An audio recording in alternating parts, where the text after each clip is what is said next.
What up? I'm back. Today is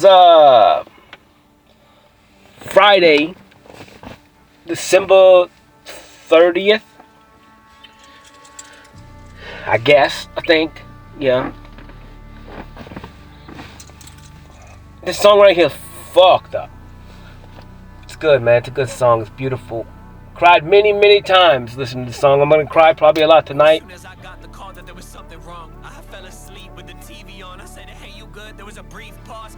Oh, Witt. The dude's good, man. He's a hell of an artist.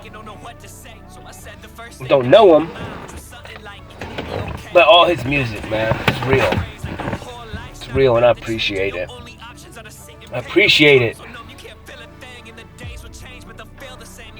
It's so strong. It will whip me into something every single time, whether it's something in my life, my mom, some kind of death in the family, any kind of something that I'm so empathetic, and I hate it because it's almost, I'm so empathetic that I'm not. Like, you know, and then it puts me back at the narcissist idea of whom I am.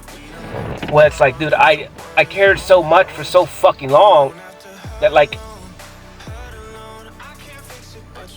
it's not really that I give a fuck kind of about the person itself, but it's almost like I've been programmed to understand the emotion.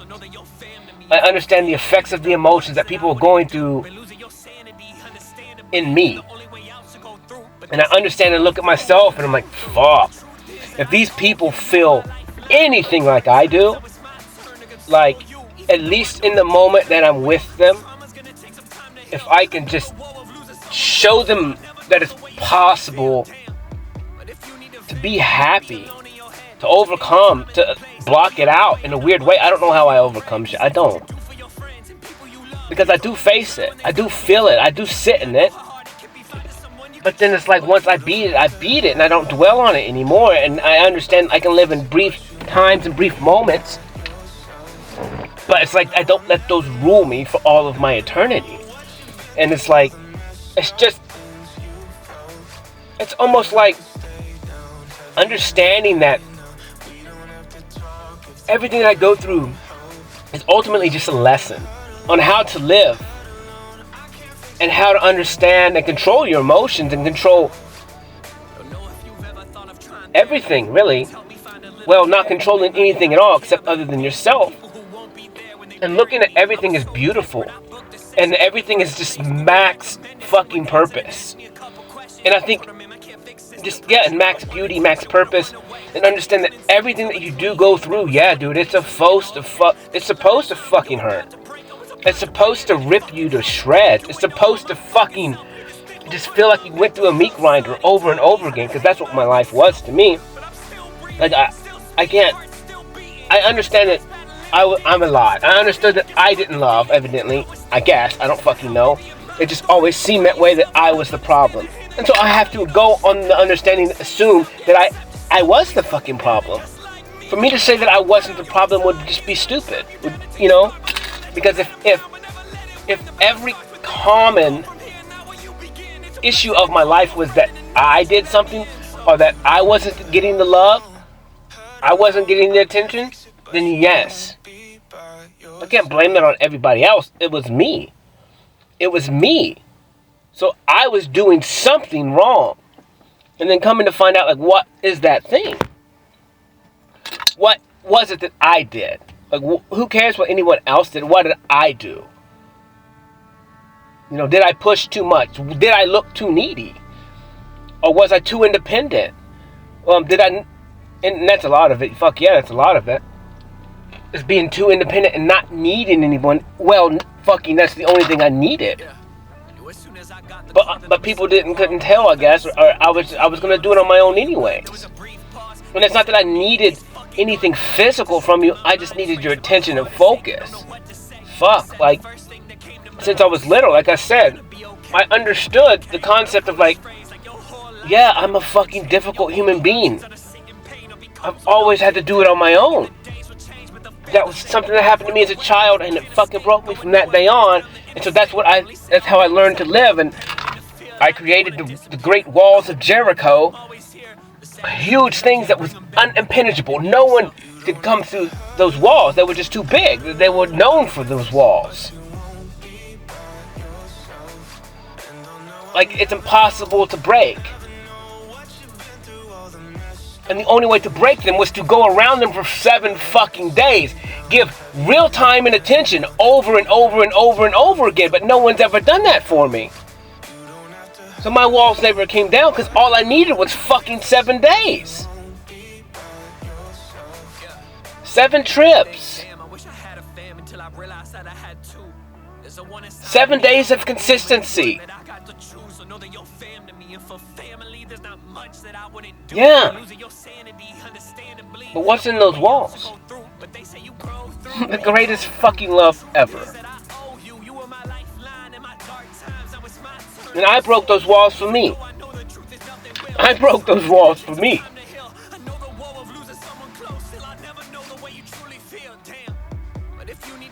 It took more than 7 days for me. Because my walls were fucking great.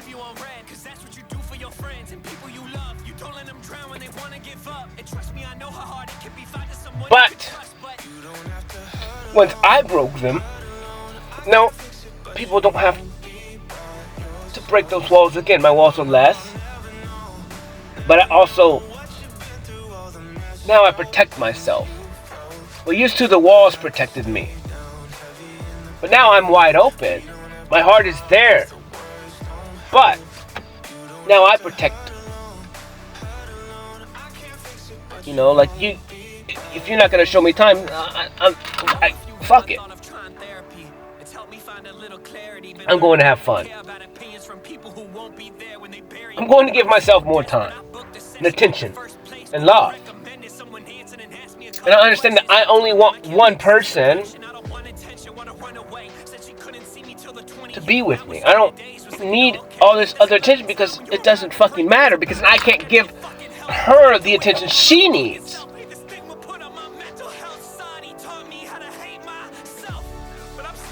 If it took me this long to break my walls, then I can only assume that it's going to take that long for me to break hers. And I ain't doing that for everybody. I just ain't fucking doing it.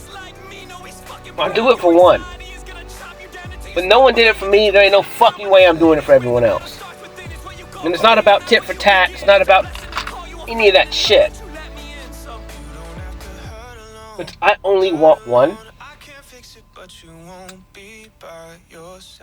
You know? That's it. That's fucking it. Like, it's rough. It's rough when you have to look at yourself and be like, you are the most guarded motherfucker of all eternity. Most loving yet unloving human being ever. You've always been both of everything. I love you to fucking death until I don't. And I still love you, but fuck, I'm done. But that's the life of a giver, like, because you give, and you just want fucking just one glimpse in your fucking direction, at least, fuck. And then so you build resentment over and over and over and over again, because you want to give people the benefit of the doubt. You want, and it's not their place to do it, it's your fucking fault. It's my fault. And so I would go through life and just give, and then I would just watch, and I would watch their masks fall off. And this, I'm not judging anyone, but I would just watch people start taking advantage of me, and I did it to myself. And then what would happen is that resentment would build up, and I'd just be like, well, fuck you, I'm done. You're on your own. I've been nothing but nice, but it's wrong. It was wrong because I was doing nothing but hurting myself to try and get this attention and love, and from people that weren't even going to give me that in the first place, because they're not even capable of it. And it's not their fault. Like, it's not. It's not good, it's not bad, it just is. And they've gone through shit too to make them the way that they are. Like it's only up to you to protect yourself, but you also have to protect yourself. And me just walking around the world with my heart open up and physically being a whore for the rest of the world and always saying yes to fucking everything, and not, if I didn't want to do it, just allow it to happen. Like that's on me. No one else. That's nothing from anybody else. That has nothing to do with anyone else. Yes, I was programmed that way as a kid. Yes, I looked when I was a child, and the only option for me to feel or to survive was to become a whore. And there's nothing wrong with being a whore. There's nothing wrong with being a sex worker. If that's what you want to do, fucking have fun. As long as that's what you want to do. But if someone forces you to do those things, it's different. And honestly, there's two ways I see that. One is the money system itself forces people in situations. This is from the beginning of time. If you was look, why would people become whores at the beginning of time? Because it was so fucking difficult for them. All that they could do, all that they thought and were capable of doing was selling their body to survive. So evidently from the beginning of the time, there was some kind of system, there was some kind of ruling class. There was some fucking reason why you couldn't make it based on the rules of the environment that you were in.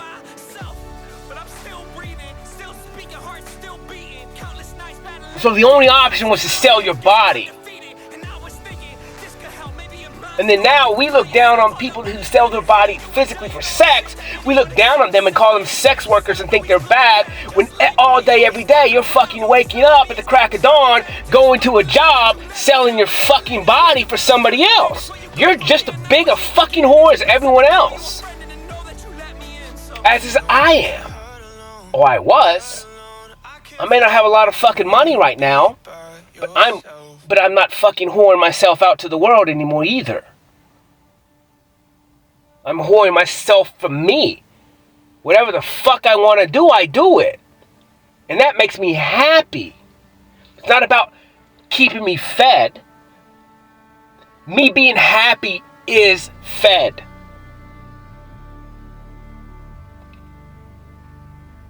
Me being happy is being fed.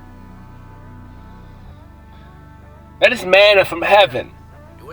Not food,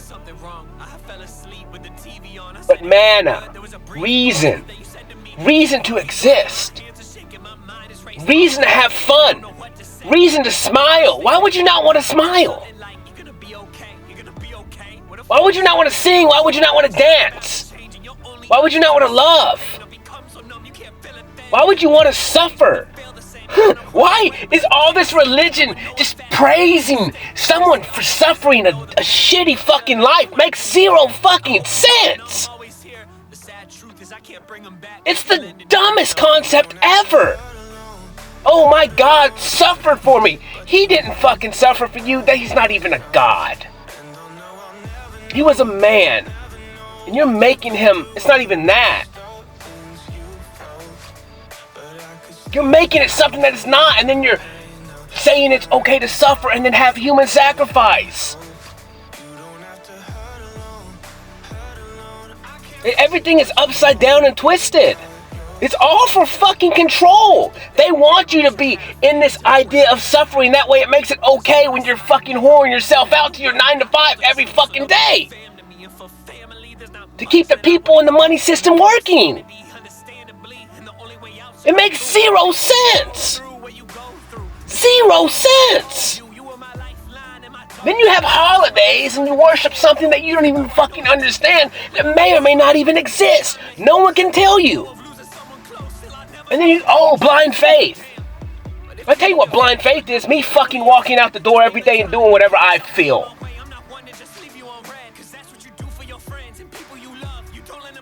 Why would I need blind faith? I'm enjoying myself. I feel it. I don't need blind fucking faith. I know if I whip my dick out and piss, it's pissing. If I drink water, I know at some point I'm gonna have to pee. I don't need blind faith. What the fuck? It means nothing.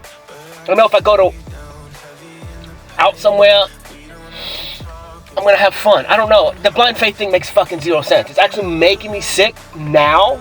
And this is how my body works. It's like when I come up with an idea that makes zero fucking sense, or that actually really disgusts me, like, I get disgusted at the fact of, like, the stupidness of it, and the fact that I built a life on it, and I actually believed it. Because I never second-guessed it. Because somebody before me told me that, and then beat my head with it, and if I tried to question it, I was fucking wrong, shame, and guilted. But, like, there's no point in blind faith. Faith without works is dead. This kind of sounds counterintuitive, but on my brain level, it makes complete sense. You don't need blind faith. Faith is one thing, blind faith is something different. I have faith that if I get in my truck and go somewhere, go to a job, I'm going to make money. And well, you don't need blind faith that, whatever. I guess it's blind faith that someone's going to pay you. But that's, like, why would I work for people that I have to have blind faith in? That's stupid. The same thing as why would I want to do anything that involves me to have blind faith? That makes zero sense. That makes you the dumbest human beings in all of eternity. To have blind faith in something. I don't know why I'm saying this. Because I understand that this is so fucking confusing to me right now. Because it's like two different realities clashing. And that's what makes what I'm doing so difficult. It makes it extremely fucking difficult because I'm fighting the reality of the world that was put me in this box, and then what I've been doing for the last 2 months or the last 2 years is fucking kicking and shattering that box and blowing that box out. I'm going, wait a minute. And this is why I'm saying this sounds kind of counterintuitive, because like everything that I believe in now is invisible. The only difference is I feel it.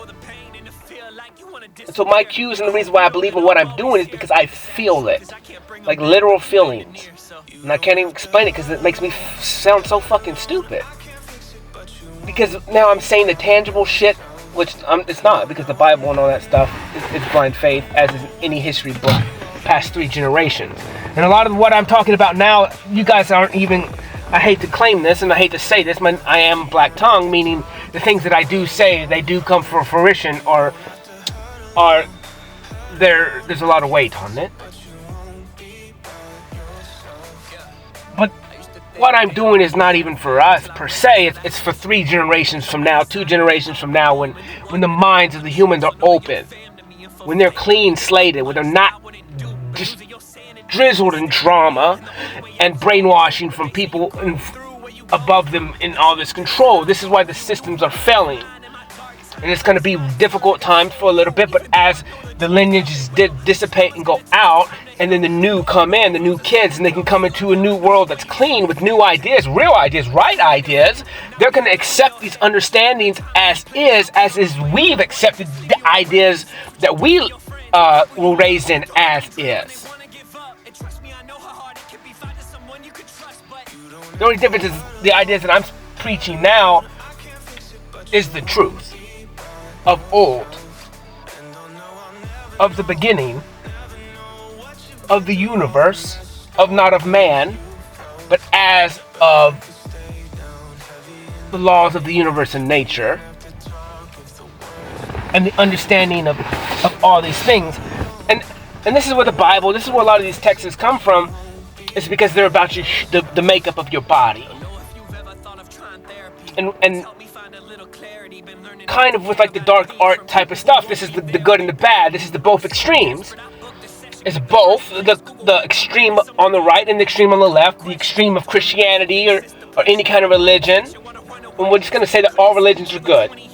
And this is, but they're not. I mean, you got to think about like tracking around the world, starting wars in the name of a God, in the name of Jesus, in the name of the Creator. A lot of them didn't fight in the name of the Creator. It was God or Baal, the Lord, or Baal. they're all intertwined, they're all the same person. They're both sides, and even in the understanding of the creator is good and bad. In our stupid ass eyes, he's all things. He created good, he created bad, and he allows it to happen. There has to be opposites, but we don't have to live in that. That's the point. These are our options. It's so cool about video games, and video games are a mimic of what we are, and then they add the little twist of imagination into them. And video games are fucking amazing. And like, as games would go on, like I remember the first time we played a game, I can't remember what it was, where you could pick what you wanted to become. Like, did you want to be good or did you want to be bad? And then based on the decisions that you made, you would have different outcomes. There's different pros and there's different cons. And to each interaction with every non-playable character that you could come through, I mean, that you would, come in contact with, and like, so you could choose light or dark. You could be this evil dude, or you could be this good one. And like the greatest game, Divinity. I remember me and my brothers played Divinity 2, or maybe, I don't know. And so it was fun as fuck, because like everyone got their character. And then you go through and you do, whatever the fuck you want to do. And you could be anything that you want to be. So you could be a little naughty, or you could be a little nice. Like, it just depends on what you want to do. And obviously, like, if you watch the dynamic of those kind of understanding playing video games with people, and I played a lot, because I would read people a lot of times, because I would know what they would do. But I would also understand, like, the subtle stuff that when people would play video games, especially with people pleasers, like, you would understand the dynamics of different people. Like maybe my older brother would just do whatever the fuck he wanted, literally. And then, like, I would have another buddy who he would kind of cater around to other humans for fear of judgment. And this is just in a fucking video game. And then I think he actually won that whole game. So I was kind of pissed off, because it was me and him left, I think, and I was like a rogue. A rogue like thing, man, and he beat me, and I was kind of fucking disappointed about it. But he did good. It was fine. But it's like, I could see he kind of slow played everyone, and then he kind of gained some kind of confidence in the end, and then played for himself, and it worked. It really did work, and I was pretty proud of him, actually. And but it's like, I always watch dynamics and little stuff like that, and I always read people, because I know when people are doing stuff that they don't want to do, and I know when they're doing stuff that they do want to do, and it depends on if they want to feel the judgment or not, or if they care about judgment or not. And so it's like, it's super cool, but it's like, that's the whole point of reality itself.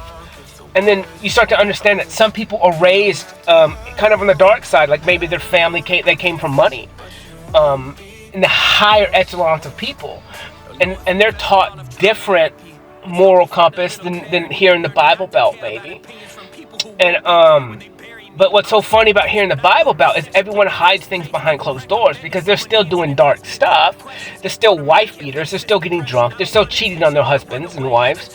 They're still beating their kids. They're still molesting their kids. They're still doing all these things. They just hide it and parade it and they go to the church on Sunday morning. And so, like, yes, everyone is catered to the dark side, because the dark side, a lot of times, has some pleasures in it. And it actually really does. The sexuality itself, it's something you can't get away from, because it flirts with the line of, yes, it is good in nature, but everything good can be overused and turn to the dark side. You can take things to the extreme. Drugs are fine, but if you do drugs all the fucking time and they rule your life, then there's an issue there. Plus, everything you put in your body has long-term effects. Everything. And the healthier it is, which a lot of our foods now, they're not healthy. So even the greens, even the vegetables got pesticides on it, stuff like that. And so the water's tainted, everything's tainted. So, but it's like, it's understanding that concept, and me walking through a life for the last 2 years and understanding, like, I don't fuck with anyone. I try not to. God, I try not to. And I know I do sometimes, especially when it comes to women or something like that. And sometimes I go too far, I get my emotions. If I get drunk and then I shoot a text out that I shouldn't have sent. Yes, I agree with everything that I sent, but it's like I created and maybe harmed somebody just because I was standing in my honesty. And so I have to apologize for that. I did apologize. I didn't apologize for what I said. I apologize that I didn't ask her feelings, and I apologize that I did it when I should have just maybe left it alone because I didn't, whatever. And it is what it is. And sometimes I do that. Sometimes I'll text people and be like, look, don't fucking respond. Like, this is not intended for a response. This is intended for me to just fucking put up my piece, and maybe it's wrong. And I don't do that often. Really, only 2 people or 3 over the last 2 years. And I'm not giving myself leeway of it. There's nothing I can do about it. Like, once something happens, there's fucking real repercussions, and I can't take those back. Like, it's real. And that's kind of the one thing I'm learning in life is, like, once you do an action, like, there's nothing you can do about it. You can say you're sorry, but it doesn't fucking matter, right? I don't know how to fix that other than try your best to not cause actions on other people. Don't infringe on other people's free will. And so I don't know how that works, though, and so because, like, other than it keeps me lonely, and not lonely in the sense, it just keeps me by myself. I'm not really infringing in other people's realities. I'm not going out of my way to engage with them, other than, like, in instances that need be, like, we were out and we meet each other, or someone calls and wants me to come hang out, then that's something different. But it's like I try to stick to myself, and in that I know I'm doing good. I'm not hurting people, because I always felt like I was hurting people for some fucking reason, or I was annoying people, evidently I fucking was. And so it's like, well, I need to know what the fuck I'm doing, but no one's saying anything. I don't know. Maybe my energy was fucked up, and it definitely was, because now I'm accepted everywhere I go. And so it's my energy, some kind of dark energy probably. The anger, the hate, the injustice, that I just was a ball of anger. I was a Tasmanian devil that was just pulsating, just fucking disappointment in people. I think that's what it was. But it wasn't, and maybe I was pulsating disappointment in everyone, but even though it was none of their fucking fault.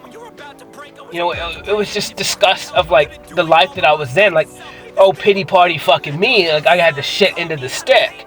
When it's like, it was regular to me. I don't know. It was my fault.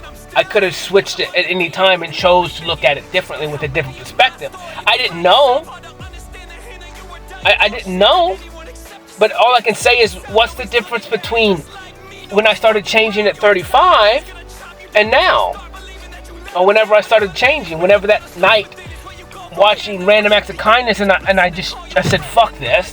This is stupid. This is pointless. I don't even need to be alive if this is what my life is going to consist of for the rest of my eternity here, or time here, like, of just fucking same thing over and over again, playing video games for hours, just fucking not enjoying anything, hating my job, hating life, like hating everything, like not care about nothing. Always giving to people, which fine, I love giving to people. I always love giving to people. I don't care. It makes me happy. But like, just, and it's not even about receiving anything in return, because it's not.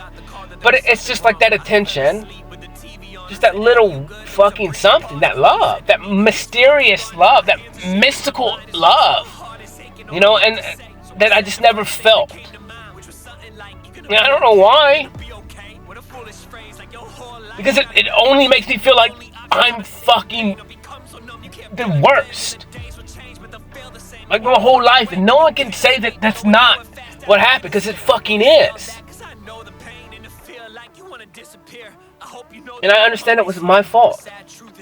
But it's like, but I don't understand, other than I needed the 7 walls of fucking Jericho, and not really because I had to break it first, and B, understand that I was worthy of love. And so if I wasn't, because no one fucking showed me that, because I was never given it, because no one had 7 days to try and break me. No one consistently thought I was worth it. Just put it that way. That's the way I could perceive it. No one thought I was worth it. I was too fucking difficult to break. I took too much attention. I cost too much. And that's fine. It's because I fucking lost everything. I lost everything from the beginning. I lost the one thing that was supposed to be fucking free.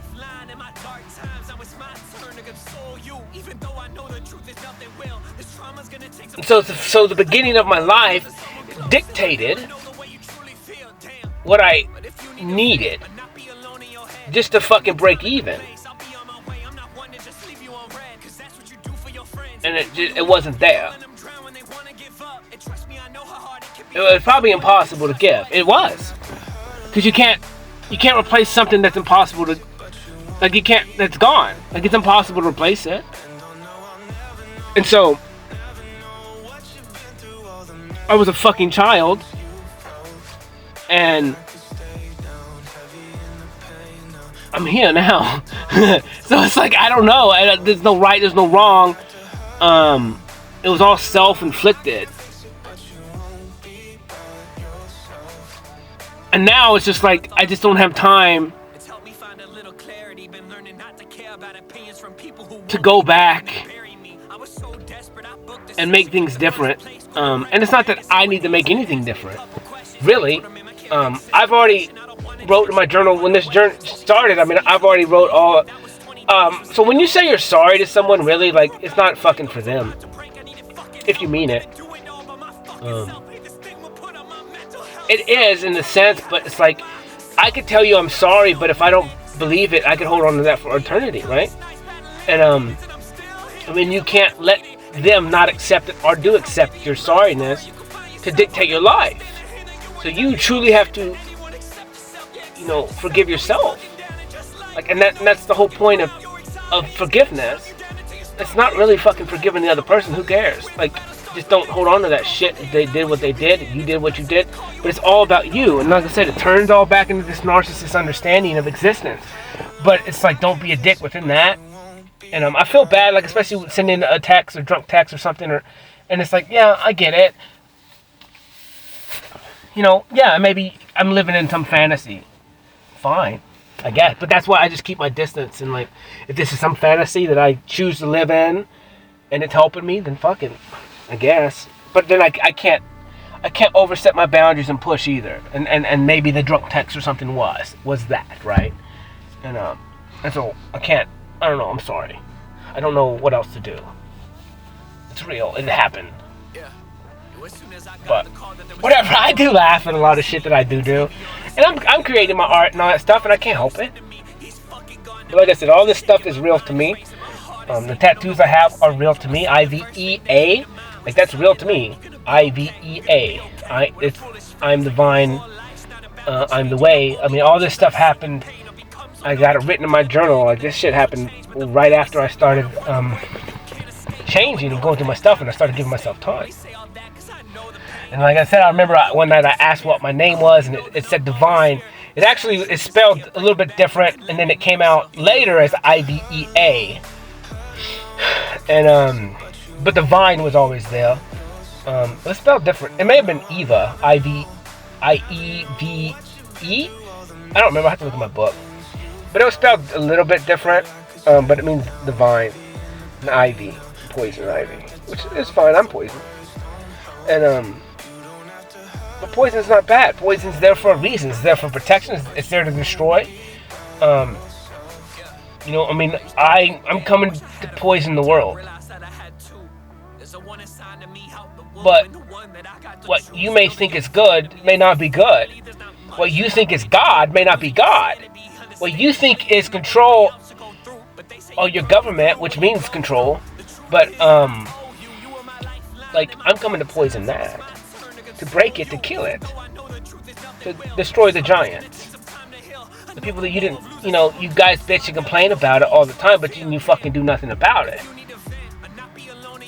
And you just allow it to happen over and over again. It's like, well, yeah, it's never going to get better because we're not doing anything about it. We're just blindly accepting it. And in your defense, yeah, it looks pretty fucking like a huge wall that you alone can't break. And so, I get it. It's easier, and then you're so entrapped in the system. It's like, well, I don't, even if I wanted to stop it, and I do, and I think we're all getting fucked, what can I do? Because I still got to feed my kids. I still got to pay this house note and this car note and insurance and all this shit, my daycare. Like, I get it. They got you by the fucking balls. Like they do. And then the inflation coming and they're fixing to drop the system on us and then try and come in and save you. For the problems that they created in the fake money system that they're creating. They can pump it or dump it anytime they want. Because it's all fucking fake. And the players in the top don't give a fuck. They're protected. They're fine. They have plenty of this fake money. It's only the lower class or the middle class and down below. Because even like the business owners here and the upper middle class, I mean, they're still affected by this because the taxes and all that shit. When they're taking 60% of their taxes of their income every fucking year, like, I mean, I got people that make tons of money and they're just ripping them. I'm like, this is ridiculous. Like, why would you even want to own a business? Like, because the government gets half your fucking money. For what? So they can go get on islands and do some shit that's above the law? And then when one of them get in trouble, they just protect each other? Unless the one who gets in trouble is a little bit less than, and then they all just switch gears on and gang up on him and get rid of him? And just keep their own interests? Like, it's disgusting, man. It's disgusting. When the whole point of living is to fucking live, and none of us are living. And then I have to lose and give up everything just to live. And that's fine to me. That makes sense to me. It makes sense to me, and I'm just glad I was capable of doing this for as long as I could do it. Like, it's a blessing to lose that. It's a blessing to lose the desire to give a shit about money. It's a blessing to go, you know what? Fuck any single female that thinks that I'm not worth having because of the money of the car that I drive. Because it's something like they don't understand. But that has nothing to do with my worth. Because I'm happy. That's worth everything. I'm happy alone. I'm happy by myself. I'm happy with nothing. And the rest of the world, they have all kinds of shit. They got families. They got kids. And they're not fucking happy. So you tell me what's worthwhile. Me waking up every morning going into fucking autopilot. The moment I wake up and just start talking about the things that I'm thankful for, it makes fucking zero sense. It makes zero sense that I just automatically do it. Like, it's the greatest thing in the world. Like, it makes me so happy. Like, just to wake up and just not give a fuck, not have to be anywhere. You know, like, and then not be lazy in the sense of, yeah, I mean, maybe you can look at it that way. I'm not going to work my ass off for fucking nothing. Just justifying kind of what I need. I mean, I'm going to go to work probably next week, I guess. I'll whether or not, but at least not doing what I'm doing. Whatever. I don't know what's going to happen tomorrow. Like I said, I'd rather be life coaching and helping people and listening to them and doing art and stuff, but I don't fucking know. I'm busy now. I'm busy now, and I'm just hoping everything lines up exactly. It will. Whatever's supposed to happen will happen, and I'm doing the work. And I enjoy this. I enjoy doing my websites. I enjoy posting every day. I enjoy going out and creating. I enjoy just being with people in the real time. And understanding the impact that when I walk through a fucking room, like, I am making an impact. More of an impact than anybody else is with their money. And so, that understanding that what I do is real. Who I am is real. The things that I say is real. Yes, it sounds crazy. Yeah, it sounds grandiose. Yeah, I'm gonna have fucking tattoos on my face. Yeah, I'm gonna look like I am. Like I feel good. Like I'm pretty. Like me in these videos when I'm painting my body. Like I am fucking happy. Because that's what I feel the best as. I can't explain it. I can't explain it the first time that I painted myself and I was like, dude, this is the sexiest I've ever looked. Whatever that word means. Like, just content with it. Like, it's meant to be. Like, it's the most beautiful piece of art I've ever seen. Yeah. As soon as I got the call that there was something wrong. The tattoos on my hands, the tattoos on my arms, my commandments. Like, they're meant to be there. This is my vessel. Mine. Don't tattoo yourself for the dead. I'm a fucking lie. I tattoo myself for me. This is my temple. Mine. It's nobody else's. Read your Bible, if that's the case. It's not God's either. He gave it to you. It's yours. Do what you want. Do what you will. Yeah, real life repercussions of that shit. But it's yours. If he commands you to do anything, that's not love. He can say, I want you to do this. But if he commands you to do something that makes you do it, that's not love. It's control. That's the point. That's the difference between, like, I don't know, someone said something about the angel or Lucifer. And they said that someone was talking about religion with me, and they said, well, it kind of wrapped around because it was funny to me, because he was like, well, angels have they have no choice. And I was like, well, I didn't say anything. And then I didn't say anything. But I was like, well then what? How did Lucifer come down here? If this is the case, right? If this is the stories of the morning star, which is Jesus, that's just Lucifer, the same person. But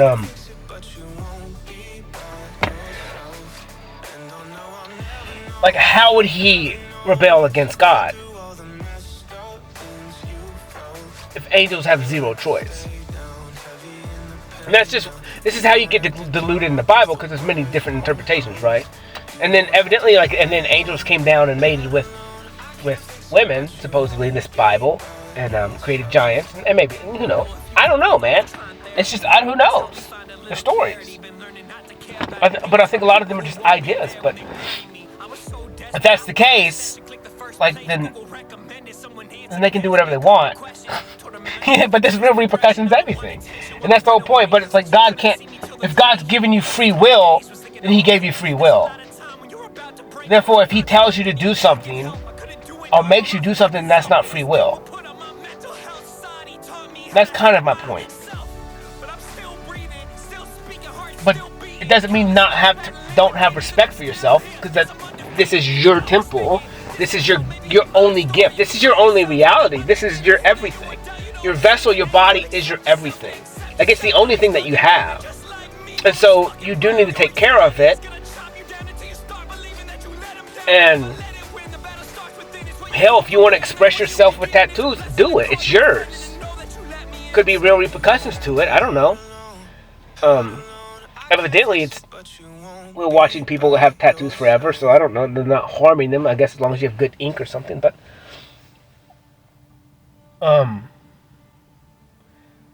yeah, like, in all reality, like, I'm starting to understand, like, nothing else outside of you even matters, like, in the totality of anything, because it's the only thing you can control.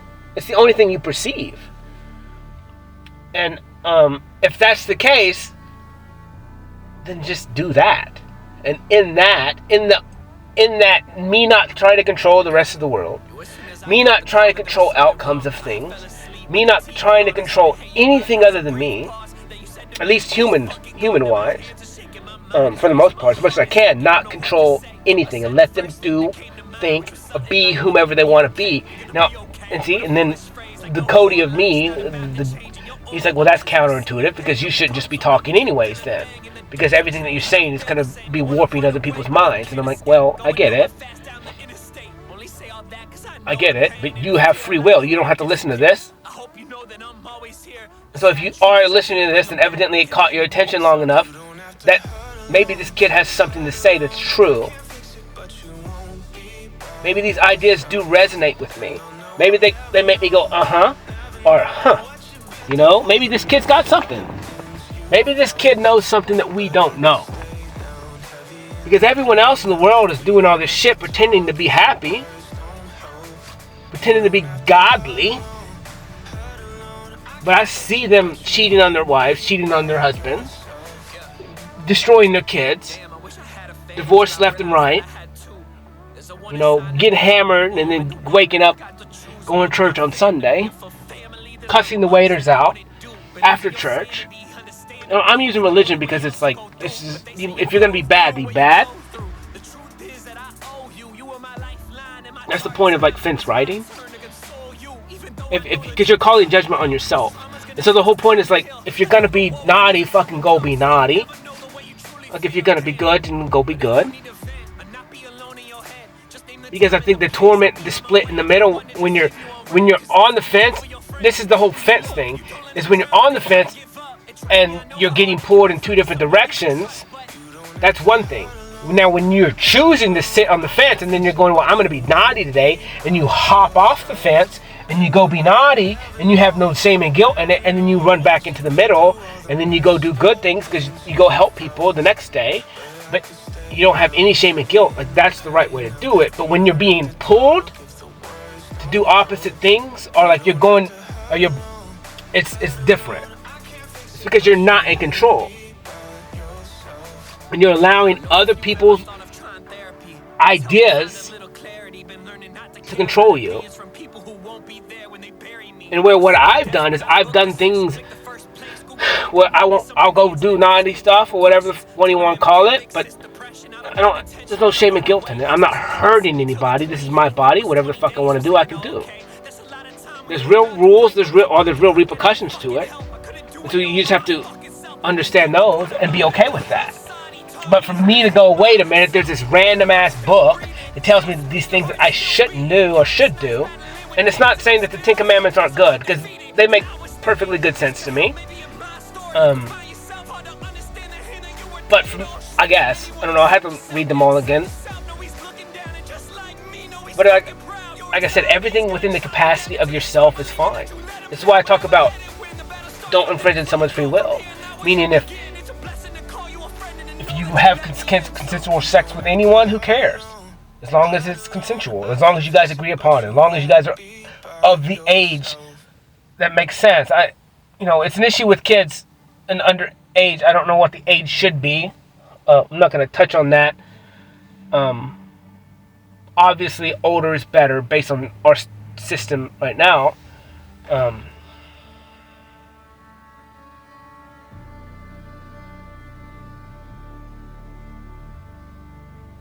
I don't know what. They just don't need. Little kids don't need to be having sex, and that gets to another point. Like, when you guys introduce these things, like you're introducing an act to kids that, they won't know until you're introduced it. It's the same thing with the dare. The kids don't even know what drug. A lot of kids do know what drugs is and all that. I mean, the households are bad. Not bad, but they're influenced. There's a lot of influence and stuff. So, with the internet and all this stuff now. So, I mean, kids are seeing stuff at way too young of an age.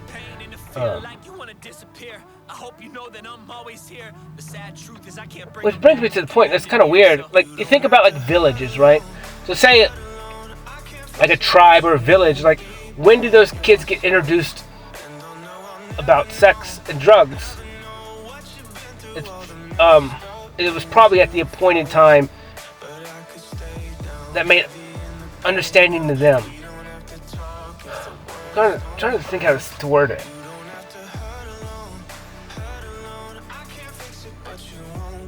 But kids weren't left alone. Kids weren't left alone. And so, like, now, I think about, like, when I was third grade, second grade, I would let myself in the house by myself. You know, until, like, my brothers and sisters got home. And so you gotta think, like, how old are you? Fuck, 8? 7? 8? And so, like, your little kid is going home, put the key around your fucking neck, and all the other neighborhood kids are there too. I'm coming home, and our parents don't get home till 5 or 6, and we get out of school at 3. And so, like, what the fuck's the kid gonna do unsupervised? And then now it's even worse because they have a phone and they can be doing, you know, whatever. One kid shows another kid a set of titties, and next thing you know, they're going down a rabbit trail of checking out naked women and at a young age. Like, this society is shit, and that doesn't mean I don't look at whatever, but I'm an adult. And the damage is done. The damage is done. But at least I'm an adult. But for, like, little kids, like, it's a huge issue. And so, like I said, I don't know. We have to deal with that issue at some point. For society itself, like, it's messed up. You know, like I said, if you're an adult and you want to deal with that, that's fine. But for little kids, you know, to be seeing pornography at a young age, it's fucked up.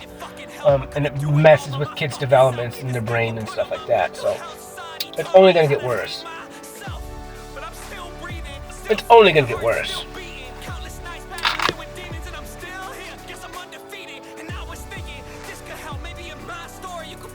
That's just another issue for another day that has to. It may solve its own problem, honestly. In the future, like, because if one thing happens, then that's going to solve that whole issue anyway. So we won't even really have to deal with that. Because it would just be stopped cold turkey.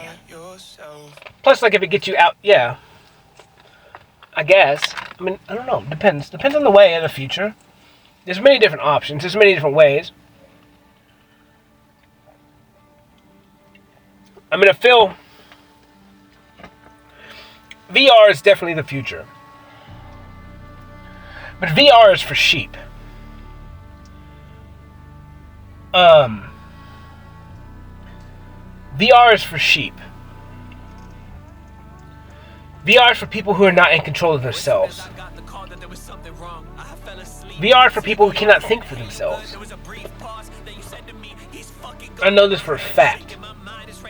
Because they don't think that they have any creative ability, and they don't believe in themselves. Well, I go outside and play by myself. I don't need... Other than music, I don't need music. I love it. You know, I accept it. It makes me happy. But it's not creating... Well, it does control my emotions, but... When I go out and paint or art, like, I'm creating outside of me. I'm creating my own experience. And the sheep can't do that. They're so programmed to have an experience for them. This is what the work is. This is the difference between a business owner and a laborer or a slave. And we've seen this happen. So when Moses goes and saves all these people out of Egypt, what happens? That they still need fucking leaders.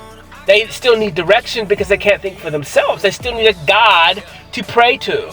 So Aaron, which is my middle name, made them a calf after they bugged the shit out of him. He was like, okay, this is what you fucking want. This is really what you want. You really want something to pray to. This is really what you want. I'm not going to pray to it. But this is what you want? This is what the people want. I'll give it to you.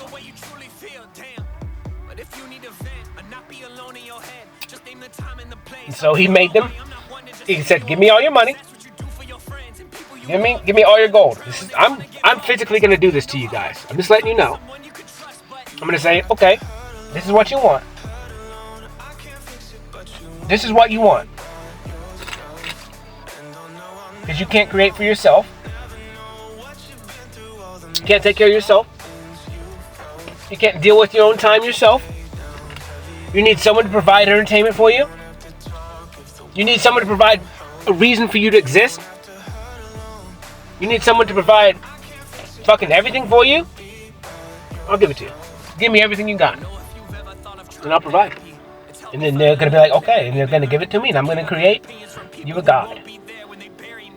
I'm going to create you purpose.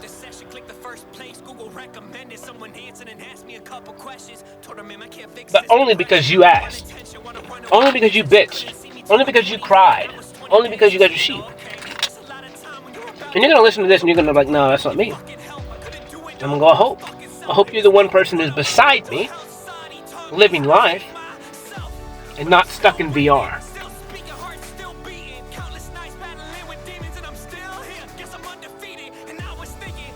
Which is crazy because your imagination's fire. And like, it's the same thing with pornography. Like, it messes you up. Because the imagination, like, you're really, yeah, dude, that fucks you up. It really does fuck you up.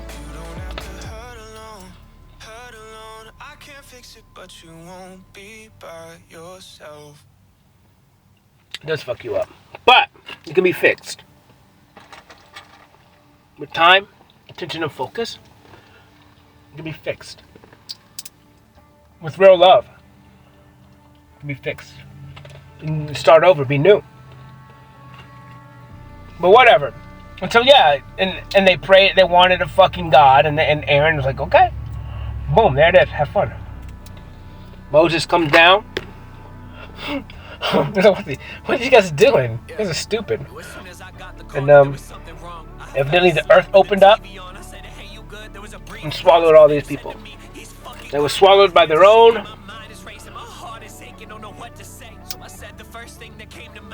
I don't even know what that term would be. Existence. They were already dead. Because they couldn't exist without somebody telling them what to do or something to pray to. When it's just like, just go have fun. Like, think about Moses. Like, what did Moses do? Like, who was he praying to? You could say he was praying to a God or to God, but he was ultimately just listening to his higher self, something that has more knowledge than him, his creator, which is his higher self. But it is himself. It's the transitive fucking property. Because God, the creator, is everything. I mean, he created everyone. It means, like, who you listen to above you is you. And so he was doing whatever he was told just by himself. But he still had to do the acts. He still had to fight himself. Because that's why he didn't get into the promised land, because he was fighting against himself on what he knew he needed to do. And then he got pissed off and broke the tablets, and then that was his pride and ego. But it was his own pride and ego that didn't allow him into the promised land. His own. But that was his own punishment on himself, because God and him are one. And the only reason why you're restricted of anything is because of you. because you are God. Well, transitive property. I don't know why I keep saying that. Because of free will. And you're stuck in this simulation with these set of rules, and you can break through them all. You know them all. You know everything.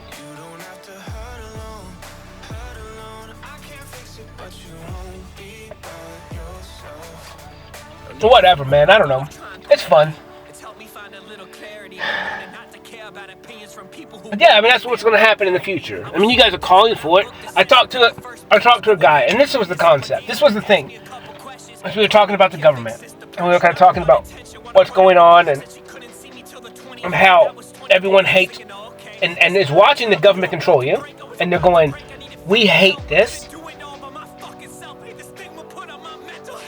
We don't want to do that. We don't want to surrender. Like, they've already fucked us. And then they start talking about, all these religious people start talking about the mark of the beast and the Antichrist. And I'm like, okay, so who's this Antichrist character? And they're like, well, he's the devil. He's so evil. I'm like, okay. I was like, but you just said the government's evil. And the Antichrist's job is to come in and become one world government. Meaning he's going to destroy all the fucking governments of the world. All of them. The ones that are fucking you in the ass right now. He's going to come destroy them. And then take over.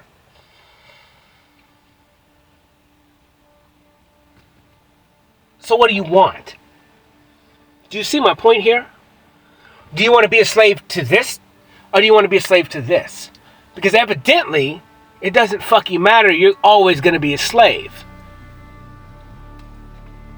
So who cares? Who cares about Revelations when you're going to be a bitch no matter what? Think about it. Yeah. As soon as I got the call that there was something wrong. Who cares? Unless you take control yourself. You're going to be a bitch to somebody no matter what. It's up to you. You can whatever. I don't care. But this is what I'm here to do. I'm here to give you freedom in yourself. The path to heaven, not many people will take it. Because you're not gifted it. Heaven is not a gift. It's not a free will gift. Eternal life or existence is, but heaven is not. Heaven is a choice every single day. Heaven is a choice every single second. And you can't look back.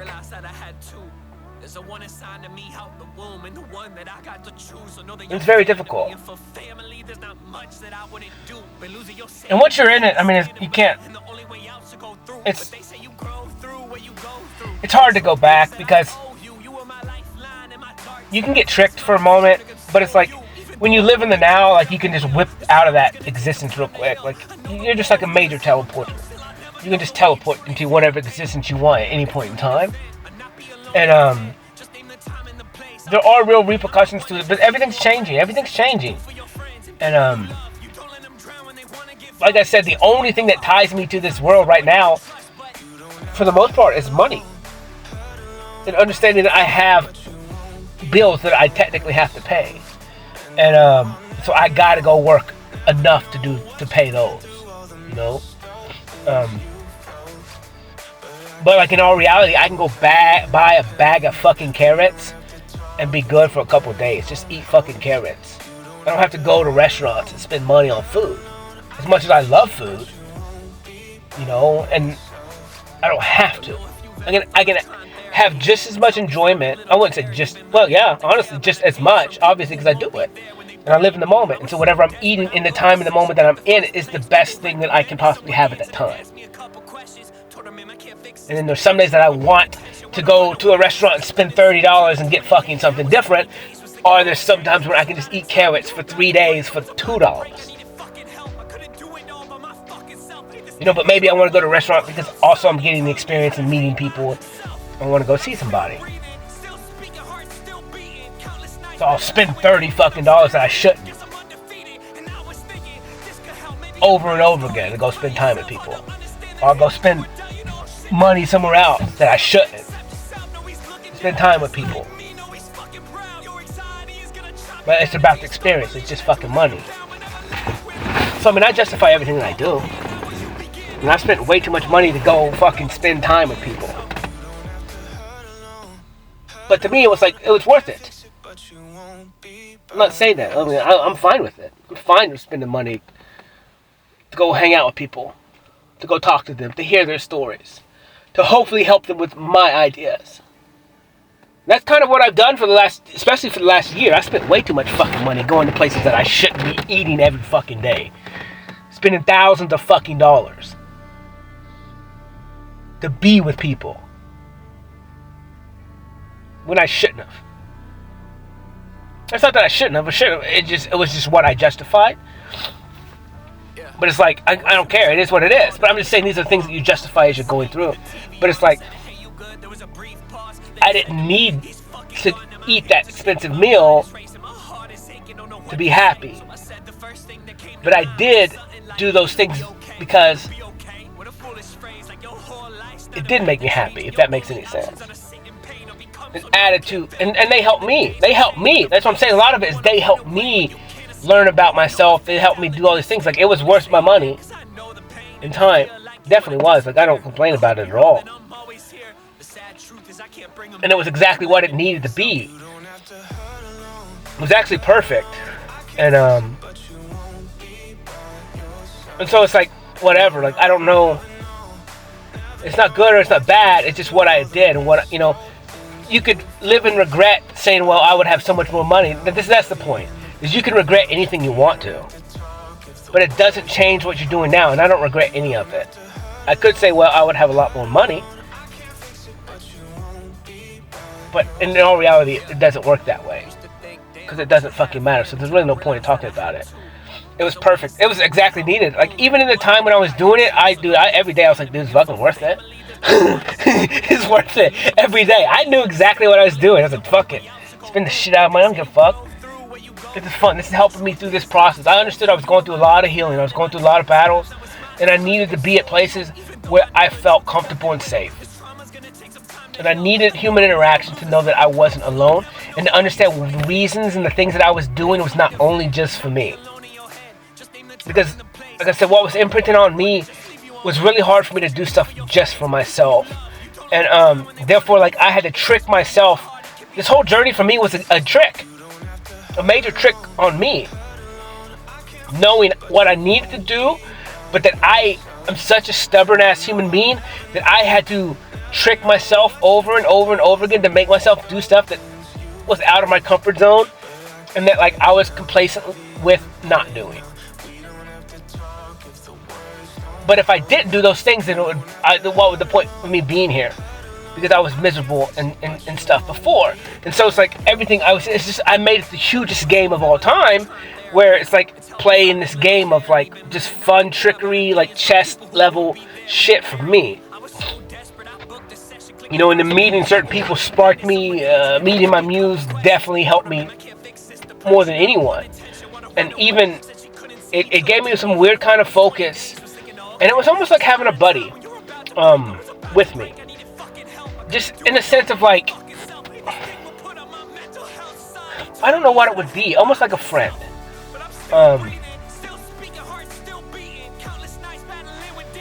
To kind of focus on too and understand what I'm doing is not just for me. Like I said, that was the biggest thing. Is that it's not just for me. I'm not the only one who had a rough time. I'm not the only one who feels the way I feel. What they went through may not be anything like mine, and what I went through may not be anything like hers. But, that's how I look at everyone that I come in contact with. It's what we go through as humans, it's not like anybody else's. It's catered directly to us, and it's max difficulty. And so, if I can dig through this shit, and I can overcome it, and I can talk about it, and I can be about it, and I can go to these places, maybe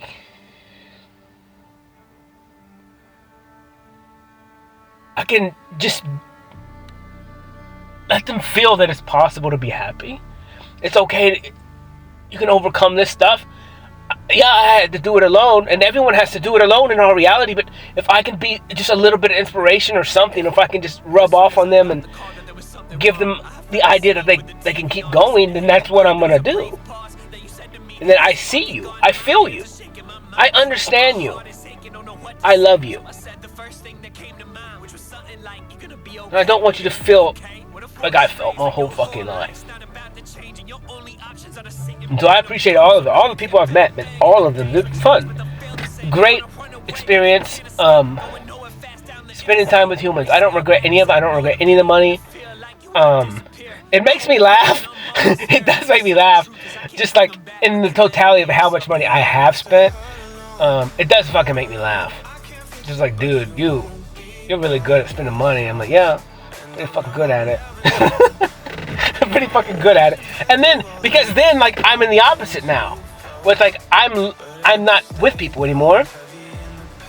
I was, you know, some weeks I'll spend money, some days I'll spend the shit out of money, and then some days I won't spend any money. And it's just watching myself understand and justify my budgets every single day or week or whatever. And then understanding what I can and cannot spend. Kind of projecting the week ahead, going, I can do this or I can do that, based on like what kind of work that I'm willing to do. Or what kind of work that I have coming up or something like that. Or do I need to take on a job? Or do I need to do this or not?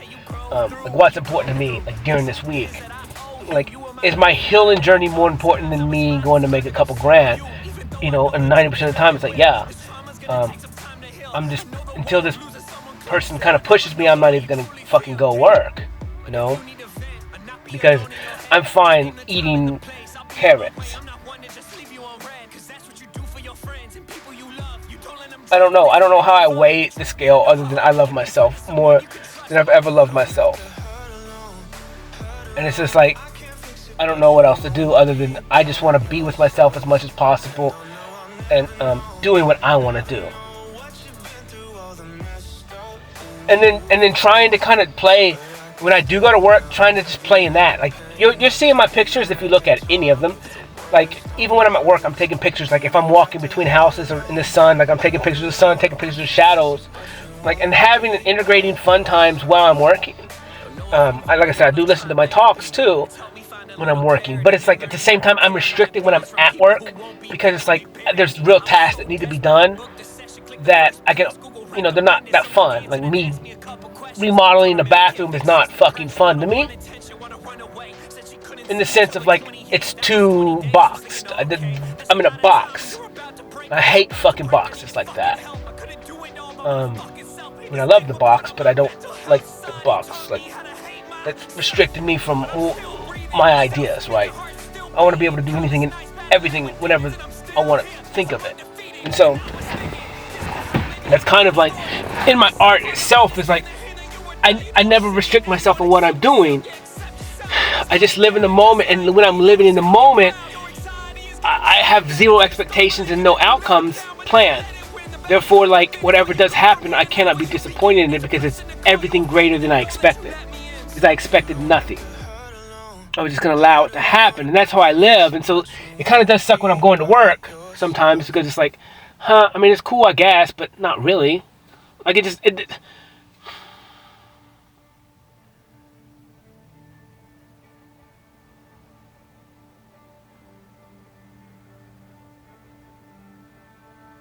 just not me.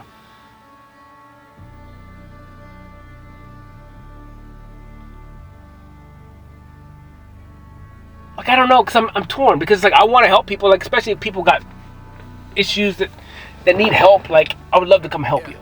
Because I can help you. It's easy. It is fun when I'm helping people. If I'm making... But see, that's what gets me, because then it's like, I'm trying to solve your problem for you, or help you, kind of emotionally, because I think people need it, and I can come and do that. I don't know, man. It's almost, it's the want. For the want to. Well, it's like right now, I want to help my buddy, so I will go to work.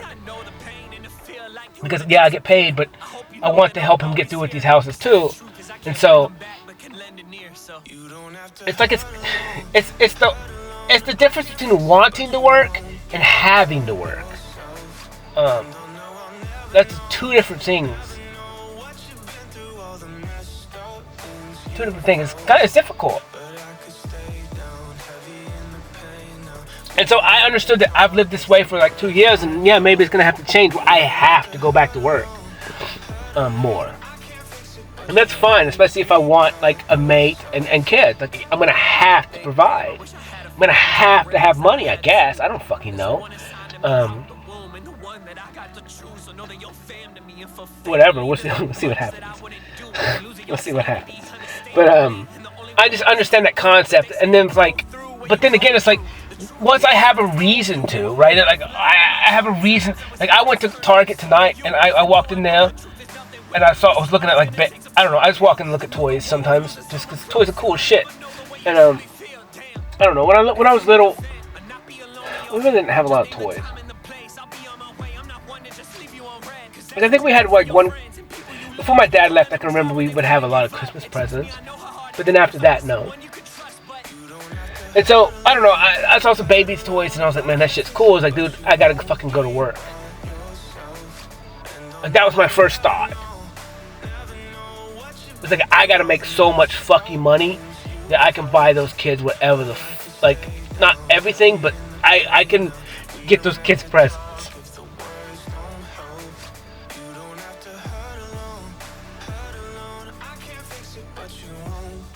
So when they grow up, they're not like fucked like me. It's helped me find a little clarity. Been learning not to care about opinions from people who won't be there when they bury me. I was so desperate, I booked a session, clicked the first place, Google recommended. Someone answered and asked me a couple questions. Told her, man, I can't fix this depression. I don't want attention, want to run away. Said she couldn't see me till the 28th. That was 20 days. Was thinking, oh, okay, that's a lot of time. When you were about to break, I was about to break. I needed fucking help. I couldn't do it all by my fucking self. I'm so fucked up, dude. Like, really.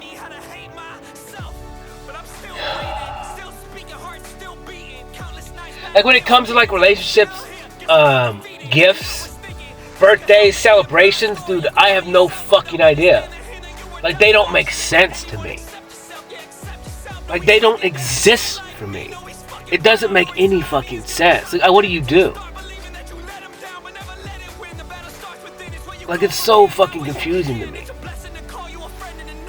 And then I'm torn, like if someone gives me a gift, I'm fucking just like ripped inside. Cause I'm like, I don't even have emotions for this.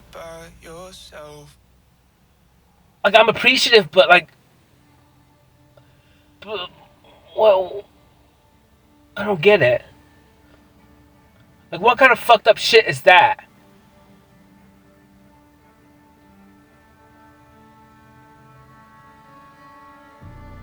Like what am I supposed to do?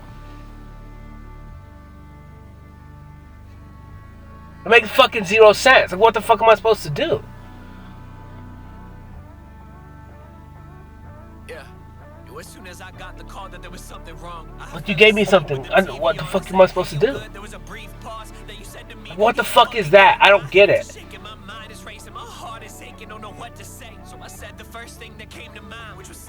Like, I'm getting better, I think, at, like, thank you and, like, really, truly meaning it, like, accepting it. But maybe it's like, I don't know how to accept it.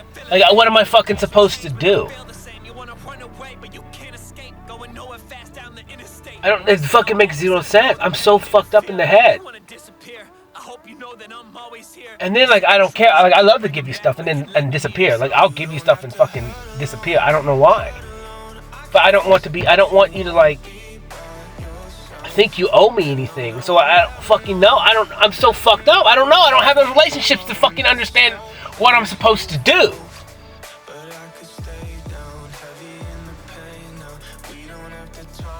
That's why it's like everything that I want to do, I only want to do it with one person because that makes sense to me. Because then she can help me and I don't have to do it with everyone else because it's fucking overwhelming. Like, I just want to love you and just do stuff for you because I don't even know what the fuck I'm doing. Been losing your sanity, understandably, and the only way out to go through. But they say you grow through what you go through. I had to do it by my fucking self the whole time. I don't know what the fuck I'm doing.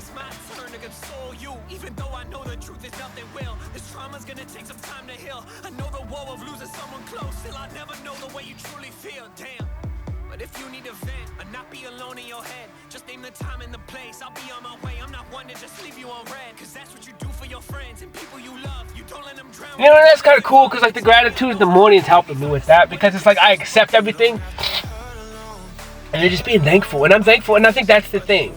It's like just being thankful for everything all the time, but that maybe that like that's enough. Like maybe you don't have to do anything. Like when someone gives you something, that's it. Like to me, it always made me like, what do I? No, I have to fucking do something for you, I guess. And so now, you know, and not that I owe you anything, but that I deserve it. And that's a lot of it. It's like maybe I deserve to be given stuff, but I thought I was such low worth that I wasn't deserved anything. And so then when someone would give me something, I didn't want to accept it because I didn't think that I was worth anything without me doing something in return. And so therefore, that's why, like, when I would give people stuff, like I give you something and fucking disappear or something, because it's like I don't want you to think you owe me shit. Because every time I got something, that's what I felt like they were gonna manipulate and trick me and use it against me, which is true. That's where the data came from, because everyone used that shit against me growing up. That adoption guilt. Oh, you should be grateful. We did this, we did that, we did this. And so I was so fucked up in the head. It's like every time someone that truly freely gives me something for free, I'm still in that fucked up idea, I used to be, where it's like, well, they're at some point they're gonna use that shit against me.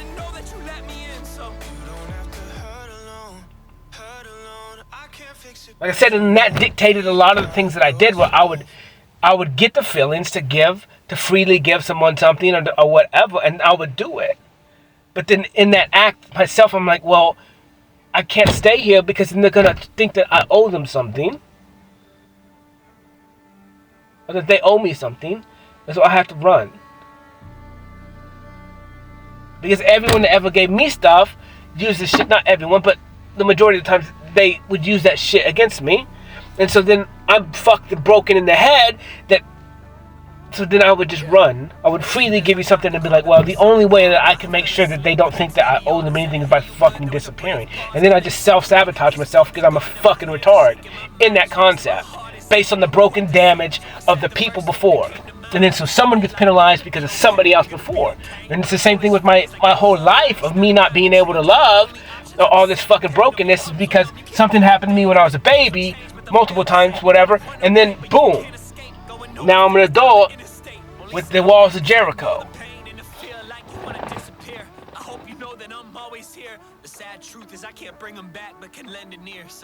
Thinking I wasn't worthy of anything.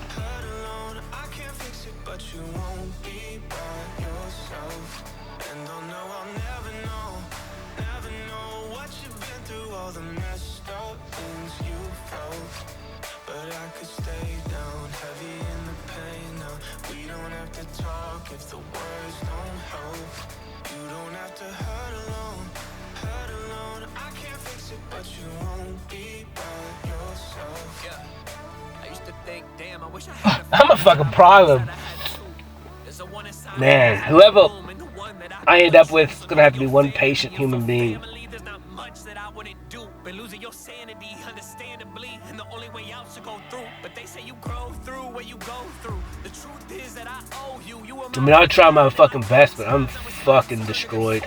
Even though I know the truth is nothing real, this trauma's gonna take some time to heal. I know the woe of losing someone close, still I never know the way you truly feel, damn.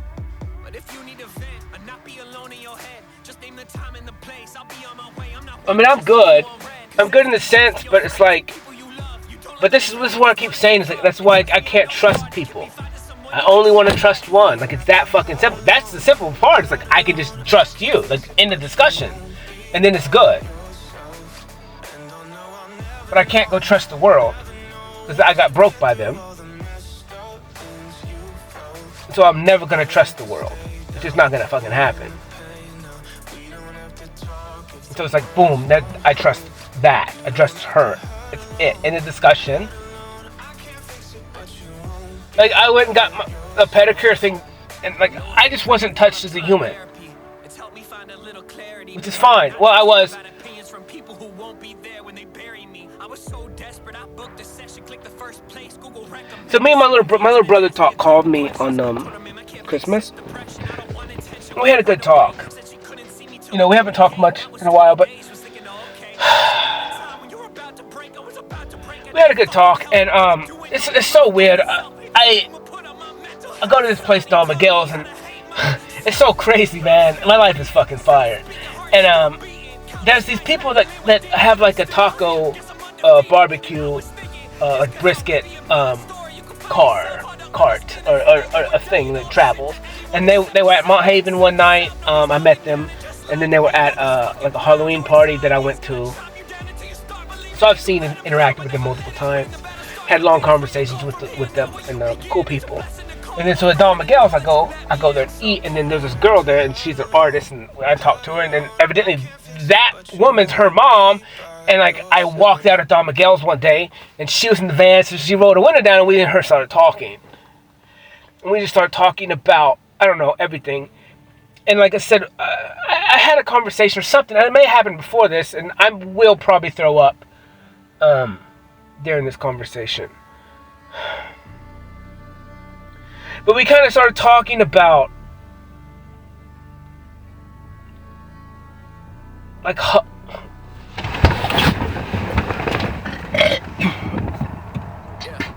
As soon as I got the call, there was something wrong. I fell asleep with the TV on. I said, hey, you good? There was a brief pause. Then you said to me, he's fucking gone. Now my hands are shaking, my mind is racing, my heart is aching. Don't know what to say. I said the first thing that came to mind. That's how you fucking heal on a hand. We started talking about. I started talking about like how I just got touched my whole fucking life. Like hugged, forced hugged. It has a lot to do with a lot of things, but just forced. Like I had to just fucking be polite, right? I mean, the only reason why I say that is because me and little brother talked about it, and that's what he said. It's like he's like, I remember watching you, and like how you just.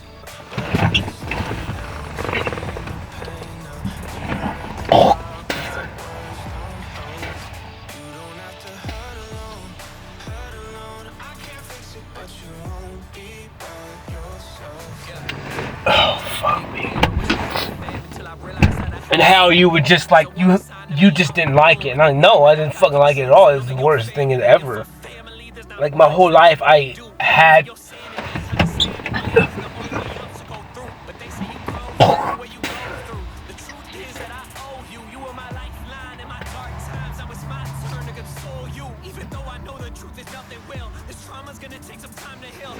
Just accept like people fucking hugging me and like touching me, and it fucked me up, man.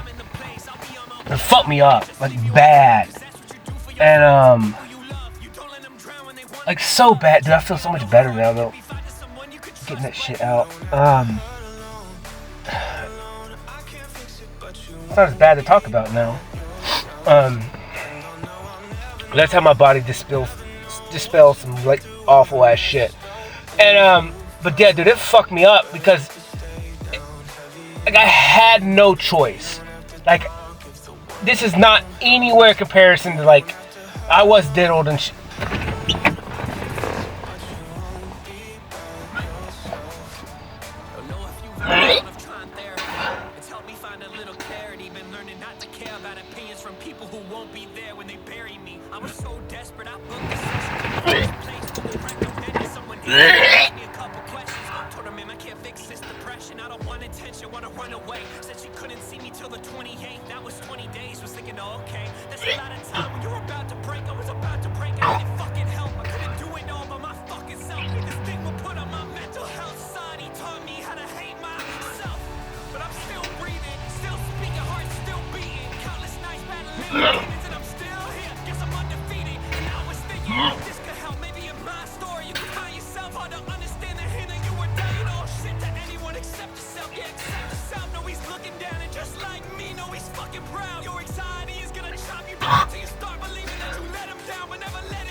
but you won't be by yourself.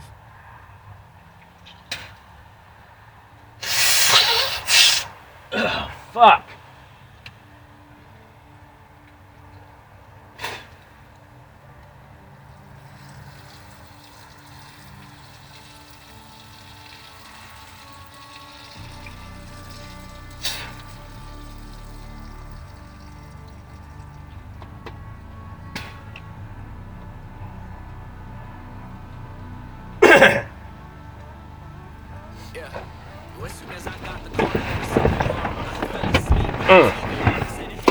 Until you heal, man. Get that shit out. Get it out. Fucking monster.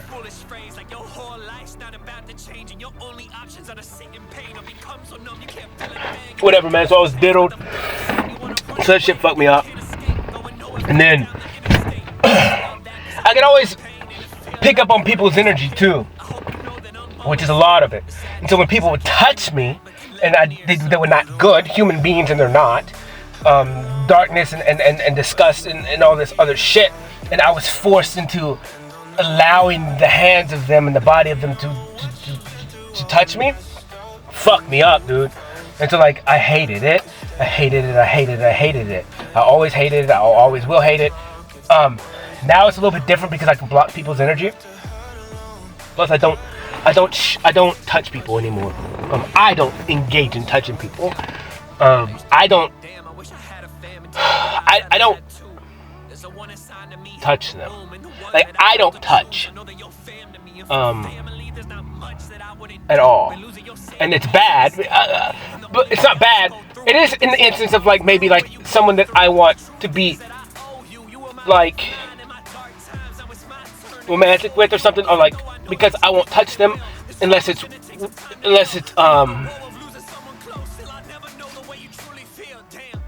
I just don't like to touch people because I was touched against my will my whole fucking life, and so it's like I never want to touch someone that doesn't want to be touched ever.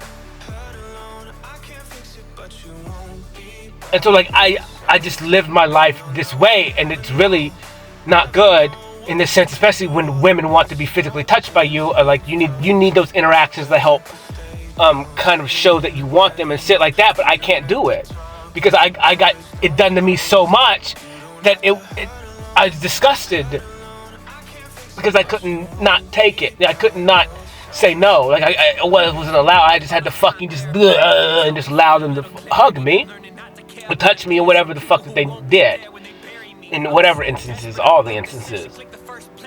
And so there's kind of an issue because then you go through life when you get older and you can kind of stand and you can block shit, and then you just stop getting touched. Like you don't get touched your whole life, other than like because you would block everybody out. And so that's kind of a lot of what I did was I would sit in the corner and try and hide so fucking people wouldn't touch me. And because I hated it because everyone, they already passed so many boundaries that I was fucking broken. And so like I was just that's why I don't want to do everything with everyone. This is the whole point of all of it. This is why I only want one.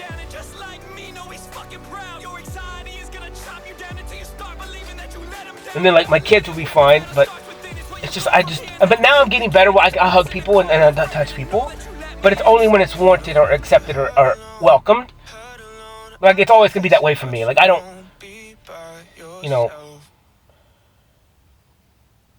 it's weird. So especially like the physical touch, when people touch me, it's different than I assume. I don't fucking have a clue what you guys feel when people touch you. I don't know, but to me it's like non-existent. It's fucking weird. And it all wraps around with like people touching me now. It's fucking weird. I feel it every time, but I don't know what it is because I don't have judgments for it. Because I'm trying to give people benefit of the doubt that it's not negative, but like through my whole childhood and before, like all the information was negative towards me. And so now it's like, I'll be at art shows, I'll be at places, and the women and all this shit touch me all the fucking time. And to me, it's like, I get it. I understand why you're touching me, but it doesn't logically make sense to me. because like I went through my whole life like not being touched, that like it fucks me up, because then it's like I get it but I don't know how to respond to it. And then at the same time it's like, that's fine, I get it, but I can't, like, unless you wave me in, I can't touch you. Like, it doesn't make any fucking sense. Like, I picture something, I was sitting across from somebody one day, and we were talking, and I went to touch her, and I couldn't. Like, I stopped. And it felt like she knew too, like she felt it too. But it was that old brokenness in my head. Was like, I knew if I touched her, I could have helped her in a weird sense. I can't really explain that shit, other than the power that I have in myself. But I went to go, but then it's like, but I can't cross that boundary. And so for me, it fucked me up, because then it's like, if I can change things when I touch them, but if I touch them, then it's kind of cheating. And so a lot of stuff that I do in my head is like, I can't cheat. And whatever that I do, like I have to do it in a way that's stupid. This is dumb, because these are my own guidelines that I put to myself, and restrictions where it's like, if I touch you, then I'm manipulating you in some weird way. Because I am. Because I'm using my energy, and if you can feel my energy is dominant. And it can cloud your mind. So I try not to touch people. And because when I'm doing it, when I'm touching you, it's one thing. When you touch me, it's another thing. And being that I don't know my own energy, it's hard for me. I don't like to touch. This is weird, man. And that's why I'm saying I only want to do it for one, but it's like I need that okay. Because I was never, what me and my little brother talked about. He said he started to understand that he was allowed to say no. That he didn't have to accept it. And because we were raised to, like, especially in the church and all this bullshit, you have to be respectful to your elders, and you have to accept things. And so him and his wife don't make their kids hug anybody. If the kid doesn't want to be hugged, the kid doesn't have to be hugged. I'm like, that's the fucking greatest thing I've ever heard. Because like, dude, this is so great that I just threw up all that trauma, dude. Like, literally, like, this is the greatest shit ever. Like, and I understood. And so me and him were talking that day, and I had to stop when we were talking about it, because I started to throw up. I didn't throw up. I held it back. I didn't surrender to it, and so I wouldn't throw up in his ear, because he was in my phone, and so I was strong enough, or weak enough to bypass it. But yeah, he doesn't make his kids hug people. And I was like, dude, that's the greatest thing I've ever heard. I was like, because you don't understand the fucking damage. I mean, maybe you do. But I felt like this is where the whole whore thing comes from. Like, it was against my will. I had no control. I'm not saying that this kids have it worse, all this shit, like, mine's nothing. But it's like, if I can help stop that too, like the other things, like the sex trafficking and all that shit, like, dude, I will fucking smash someone's head. Literally. Catch you doing that to somebody, a little kid or something. Like, you're gonna regret it. It's gonna be a fucking problem. I'm not gonna smash your head, but I'm gonna make you suffer. For a long time. For all time. Spiteful. Has nothing on me. Punishment is needed. And I'll deal with the repercussions that I have to deal with. So the things that I'm gonna do to stop that. I'm fine with it. But it's just me over here throwing up 36 years of fucking trauma. Not 36, 34 probably, 35. Of having to let people force their whatever the fuck they want to on me. And I had zero choice. Because I was so fucking brainwashed. By the religious system, by honor your elders. All this shit that we're brainwashed that we have to accept it. And it's a lot of it. And you got to think about like the kids getting diddled and shit like that, man. Like the little kids don't know any better. They have to accept it because you're taught at Sunday school and all this shit. You have to listen to your elders and all this bullshit, and you have to let everyone, because they're smarter than you and they're adults. Fuck that. Fuck that. You need to teach little kids since they're little, like, not to fucking touch each other. Well, especially let adults touch them. Fuck that. You touch one of my kids, I swear, dude, it's gonna be a fucking problem.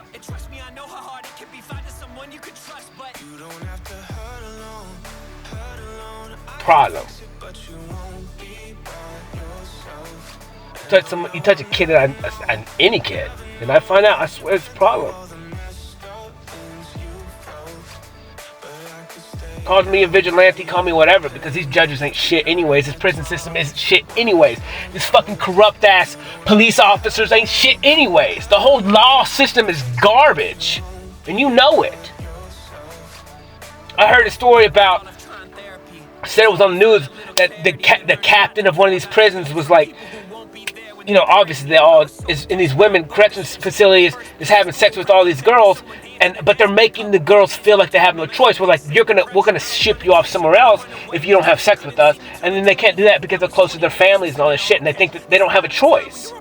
Because if they don't have sex, then they're going to get shipped off to another prison system far away from their families. And so they have to do these things because of some sense of fucking power that these prison guards and chiefs have over these convicts, these bad people.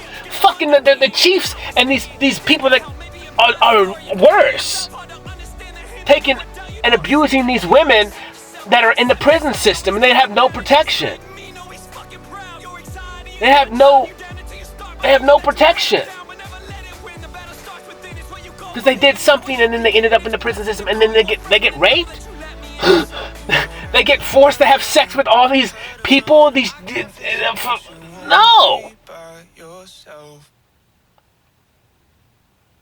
No. It's like, well, I don't understand power, bro. I don't understand. Like, you guys are fucked up. You get a gun, you get a badge, you think you shit. Take your badge off and we'll go play. You're protected by the law? You're protected by shit. The law is fucking garbage anyways. I'm not saying there's not good police officers and stuff. It's a very difficult job. I'm just saying, you turn a blind eye on one thing, that's the way it works. And you're like, well, I uphold the law here. No. You either uphold the law all the way or you don't. Especially if you take a position where you're supposed to be a law, someone who upholds the law. Like, you're better than. And in the future, you're going to understand it even more.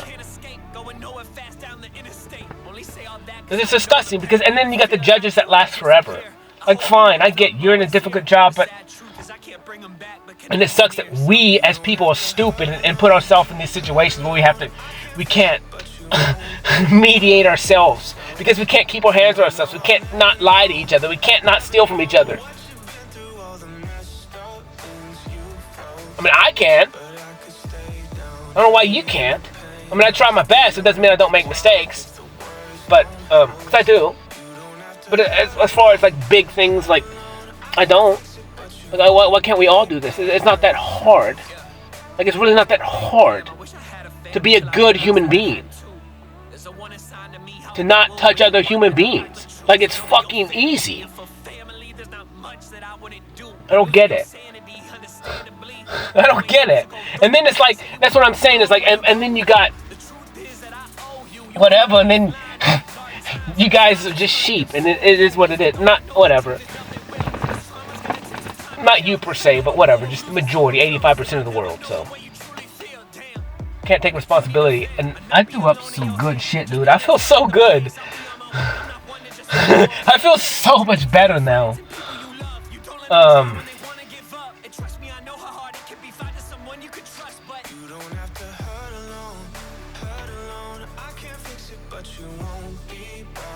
Crazy, man.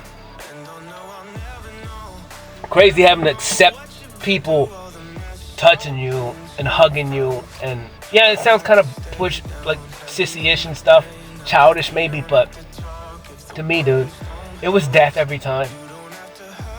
It was death every time, like literally, like dying. I died inside every fucking time. I don't know why. Like every fucking time.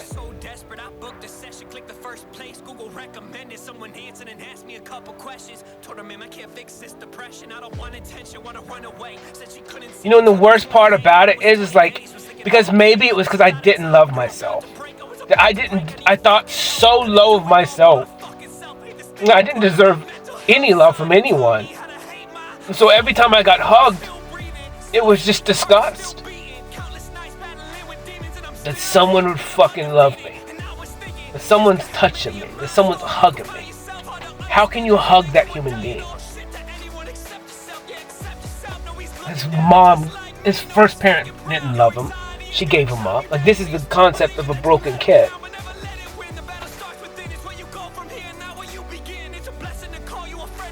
This is why I understood what I needed was to be hugged until I fucking broke. Until that concept was gone. Till the walls of Jericho broke.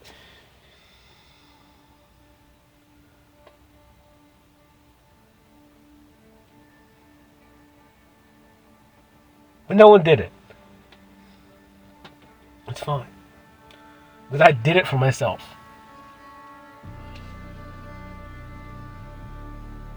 And we all have to do it for ourselves. Because until you believe it, it's not real. You can't, if you don't love yourself, no one's going to be able to love you. No one. Like, if you don't think you're handsome, no one's going to think you're handsome. They may, but you're not going to accept it as being real in your reality. Like, I understand. This is why I understand what reality that I live in now is so much more real. This is why I understand my feelings are fucking real. This is understanding why I can feel your fucking feelings and that shit is real. This is why I know the shit that I can do, the way I can read you, the way I can understand what you're saying, and what you're thinking inside your head is real. It's because I fucking know. Because I believe it. Because I live it now. And I've done it. Because I've watched you guys and I've watched the actions the whole time. But I trust myself because I believe it now. I believe that I am attractive. I still kind of don't know what that is in the sense of like, I can't really put words to it. I don't know. I'm not a wordsmith. I just feel it. It's so fucking funny. Because it's still a battle of like breaking every single day that someone else would find me attractive. But every single day, like, I'm accepting it more and more. It's more of an acceptance for me. Because I don't ever gonna know what that attractiveness is, right? Because I had nothing to gauge it to. And like I talk about this a lot, it was where I grew up with people that didn't look like me, so I could never see an outward understanding of someone looking at them, because this is how I learned. I being attracted to them, or showing them love, or kissing them, or touching them, or showing affection to them, like the outward, right? And so I can never put that in my information, in my brain, on how it interacts and works. So a lot of the stuff that I don't understand about myself is because there was never a mirrored image of me out there in the world that I could judge it. Like, I didn't have a mom or a dad or any kind of thing that looked like me, right? Or that had the energy signature that I had, so I could never get those self-awareness information because I didn't have another self out there. Where, and this is what's kind of messed up with adoption people, because they don't have their own self-awareness there. Like, if you have family with you that's your blood, that has your nose, has your hands, has your eyes, you see yourself in those humans because they're you, and you can see the reflection of that. And so me, no, I have the opposite reflection of me, and it's like that. I fucking know that that's not me. So the way that people react to those humans, it doesn't fucking matter because those humans are not me. So everything that they do to them is a total lie or fantasy. In reality, kind of, in a sense, like, it doesn't fucking matter how people treat them because it doesn't involve me because I'm different. Literally, physically, I'm different. So as a little kid that's super hyper intelligent, you know, if I was dumb, I think it would have been different. But I was so fucking smart, and I am, that like super highly intelligent, that it was bad. Because the way I read things and the way I learned things, I overanalyzed everything because everything was an analyzation in itself. Like, I had to break everything down. This is the way I understand and learn things. It's like I learned everything about all things when I learned them. And so, like, but if I don't have the base, which I didn't, so when it involved me, it's like I didn't have that I didn't have that, what would the term be? I didn't have that variable. I could put all these other variables in it, but they weren't that variable that I needed. And so I had to put other variables in, but that would change the whole equation and wouldn't come up with the very first equation that I needed to solve, which was the equation of me. Right? And so it's like, well, I didn't have time because I was trying to survive, and all my external sources were another variable, and they all had the same variable. They were the same variable. I was a different variable. Therefore, like, I was just trying to survive, so I had to deal with those variables and those equations the whole time in my life to survive and fit in. And in that, it was difficult because I would have to feed my variable in, and then I would have to form my variable to them. Because every time I put in my raw variable of me, I was fucking wrong. I was too much. My brothers would get jealous. My older brother, my little brother, I don't know. He was different. It was different with him. You know, or I would be too much, or all this shit, or I had to dial myself back because I was too much energy. It was too much of this, too much of that. Too needy, I guess. Too this. It's always a fucking problem. And so I just had to just kind of become invincible, and then just try and I was just trying to make people happy. So I don't know, so I could just at least have some kind of attention.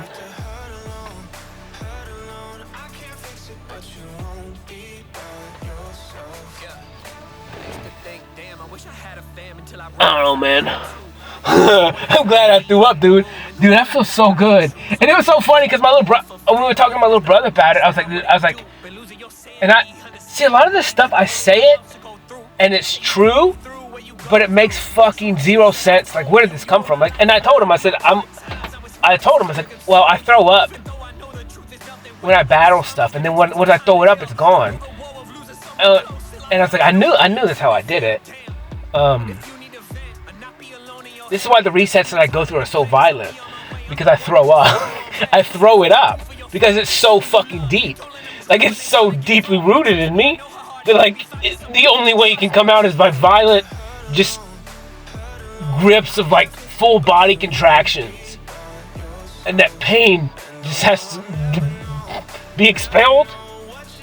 Because it's me. It's all of me. So when I throw up, like, it's every inch of my body is convulsing because it's rooted from the beginning. So it's literally 36 years of resentment, injustices, pain that, like, I have to just violently expel. And it's sad. It's sad, and then it's sad to do it alone, but I think it was the only way. It was the only way. Like, I have to surrender to myself every day. And it makes me proud. It makes me very proud. It makes me proud. To understand my body this much, that I understand that that's what it takes. To get so disgusted with it, and then to accept that disgust. To accept the reality of what you went through, and that the way that you feel is real. And then it doesn't matter what anybody else says, because you feel it, and then you physically convulse and throw it up. Physically, and it's on the fucking driveway right there. And then you get back in here and you can talk about it, and you're not sick anymore. You could be sad, but you're not sick.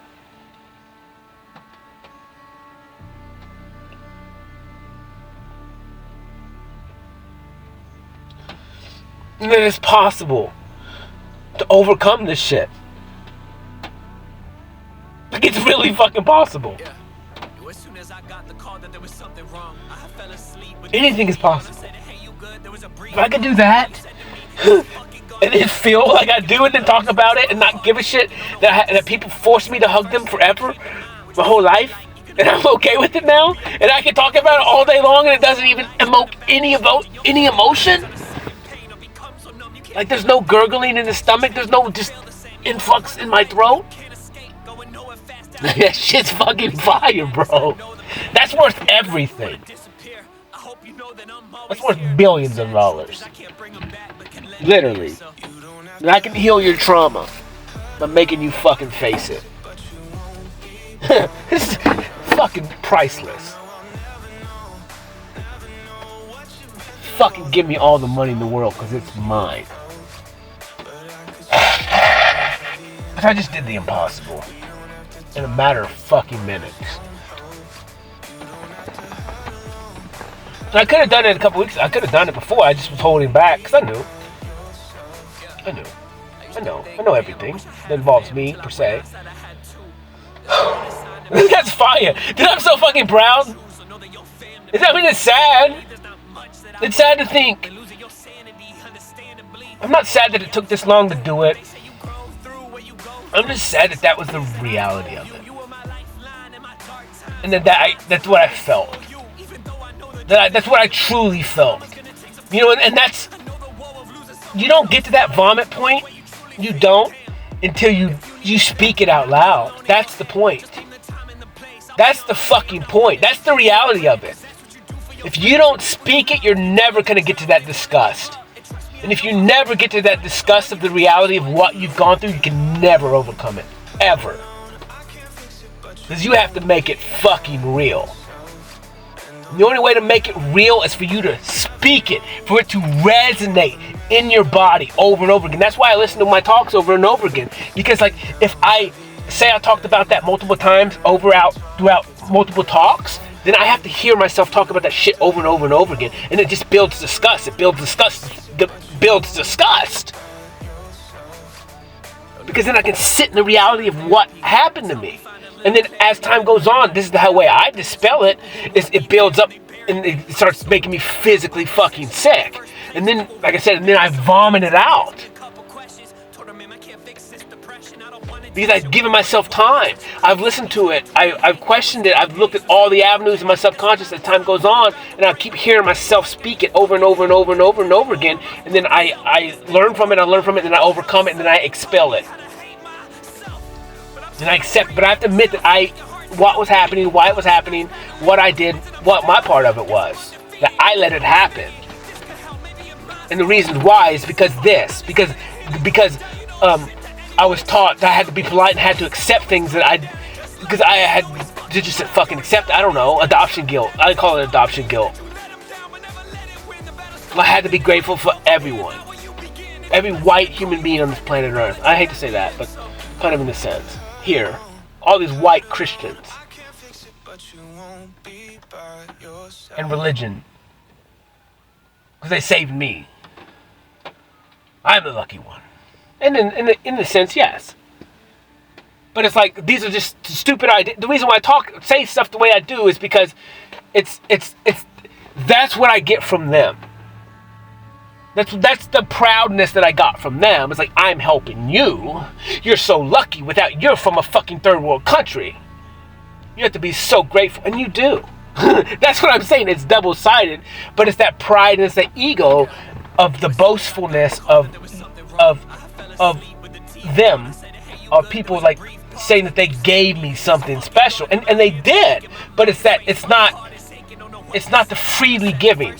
It's the freely... They're not freely giving you shit because they're going to use it against you later. Like, remember when I did this. Remember when I gave you this. Remember this. And a lot of times it's so subtle manipulation bullshit that they don't even know they're doing it. The way they're cutting their eyes. It's the way that they ask you to do something. When they're not asking you to do it, they're guilt tripping you into doing shit. And the way that I read people, it's like this is, and the empathy that I have, and then the trickery that I could pick up on, and all this stuff is the only reason why it fucking hurt so bad. It's because I'm not stupid. I wasn't dumb and blinded by it. I was dumb and blinded in the sense of like what I thought I had to be. I knew it was happening, and that was the most of it. It's like I allowed it to happen, understanding what was happening. But that the outside sources, the way I was raised and brainwashed was that I had no choice. Like I had to accept it because these people did this. And there was that shame and guilt. Well, it's no. You deserve everything. It's a receiving thing. I should just be able to receive it and be thankful for it. There should be no obligations on that. And then so when I give people gifts and stuff like that, that's how I give. That's how I always give. I freely give you this. I don't want fucking anything in return. Literally. Literally. I don't want to bring it up again. I don't want it. I'm not gonna. Literally. And you can look at the shit that I've done for people. You can, if I've ever given you something, you know this is true. I don't bring it up, ever. And it's not a boastful thing or pride thing. It's the way, because my whole life I was guilt tripped. Every time someone did anything for me. My aunt co-signed for my truck. Beautiful woman. She never brought that up again. But her kids did. So you tell me. She did.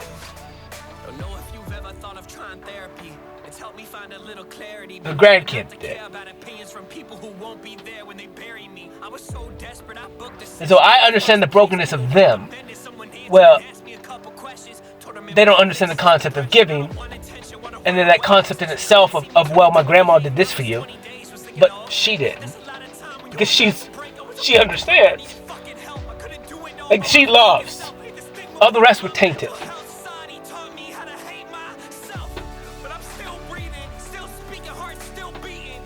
And this is the way I judge the way I do. It's the way I cut people off the way I cut them off. It's because they don't even know what they're doing. Forgive them for they don't know what they do. And I do forgive them. And I leave.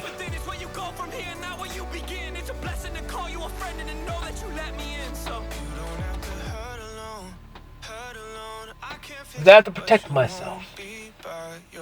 I can't stay in that. There's nothing on them. That's their life. That's fine. But I don't have to partake. I don't have to keep putting myself in situations hurting myself.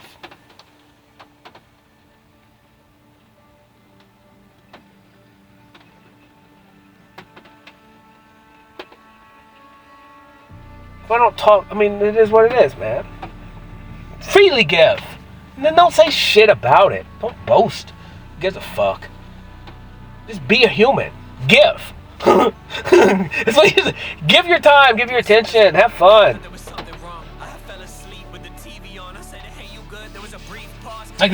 It's cool, man. I feel so good. I'm so fucking proud. I'm very emotional.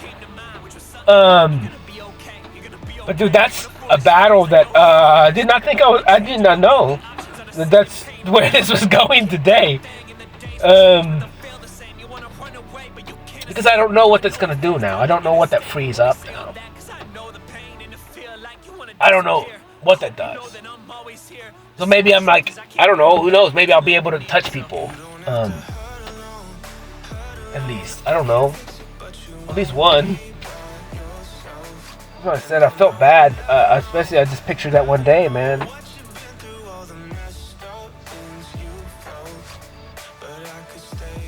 I wanted to touch her so bad. Not like in a dirty way, but like I was going to touch her knee, her leg. So she was showing it to me. And I just had the urge to touch it. But then I stopped right when I got to it. I felt like such a pussy, you know? But it's like that was the brokenness of me.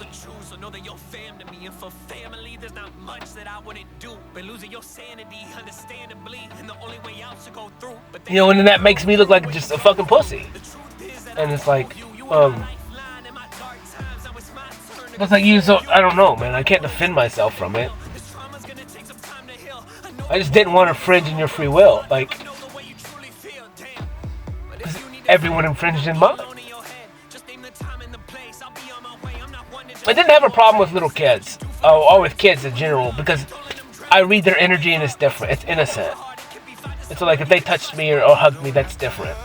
But adults, like I said, it was that manipulation, that shame and guilt over me. Because I remember everything, literally.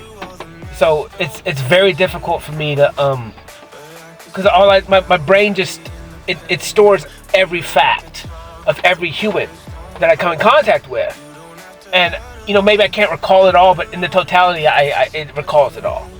And it's built in energy signatures.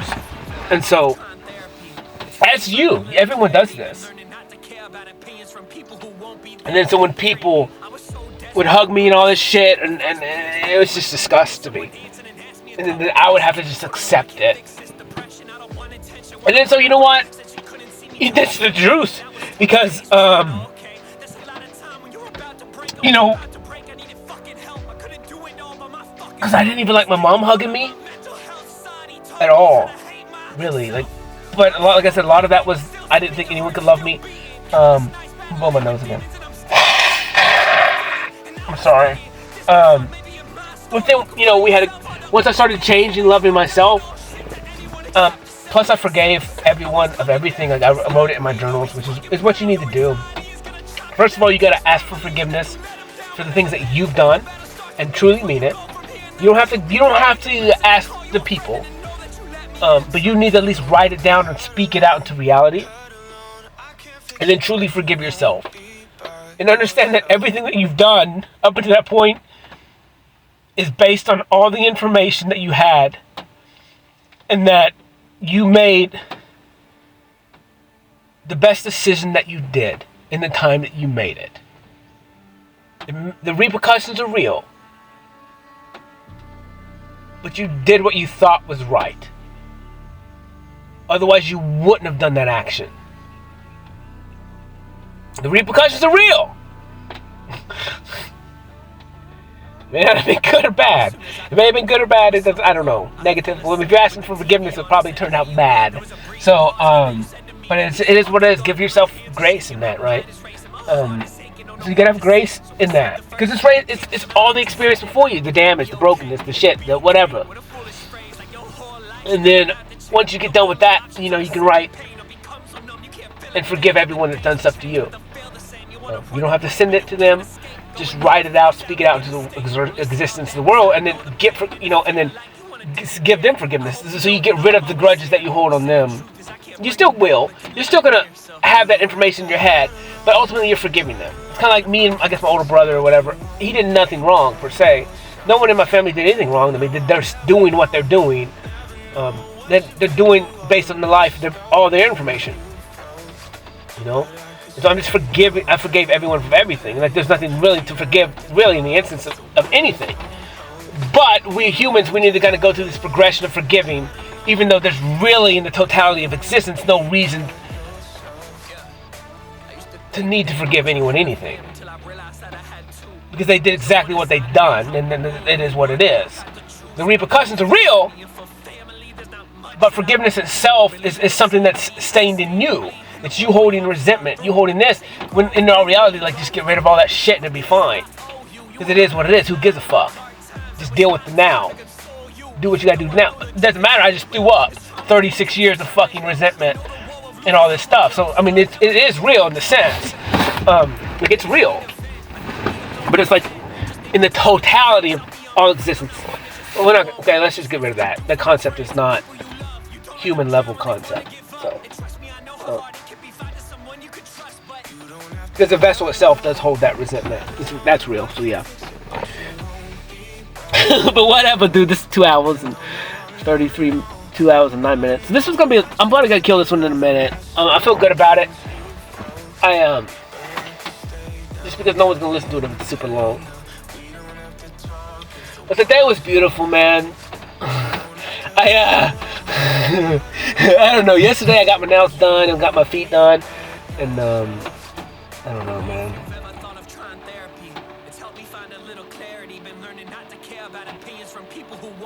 It's starting to rain. Wash away that puke, baby. Fucking proud. I'm a proud chief, man.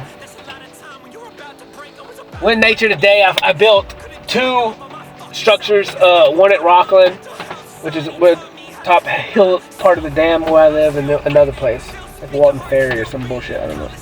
Both off. It was perfect because I didn't know what I was going to do today. And I went somewhere else before then. I went and ate at this place, and then I walked across the street and just had fun. And took pictures and circled my trees. Just circled all these trees. Just having fun, man. Taking pictures of the sun and all this shit. And then got in my truck and booted out of there. Like, I always boot out of everywhere I go. And I don't know where I'm going. I never know where my day's going to go. And especially when I'm not working at all. When work is not on the schedule. I know I'm going to play. And I always say play because play is just existing for me. And it's like, I just understand that, like, I'm just going to exist with no control over me. Like, no one has control over me. I don't even have control. I'm just going to I'm going to accept whatever I feel. And I'm just going to go where I go. And it's okay. There's no one telling me I can't do it. There's no one telling me I'm wrong. I don't know. It's peace. It's freedom. It's ultimate freedom. It's ultimate freedom.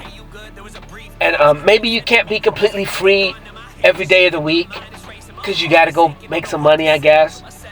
But in the moment of today and yesterday and whatever, I'm going to go back to work in a couple of days, but I guess. But it's like in these moments, it's like ultimate freedom. But like there's just nothing holding me to anything.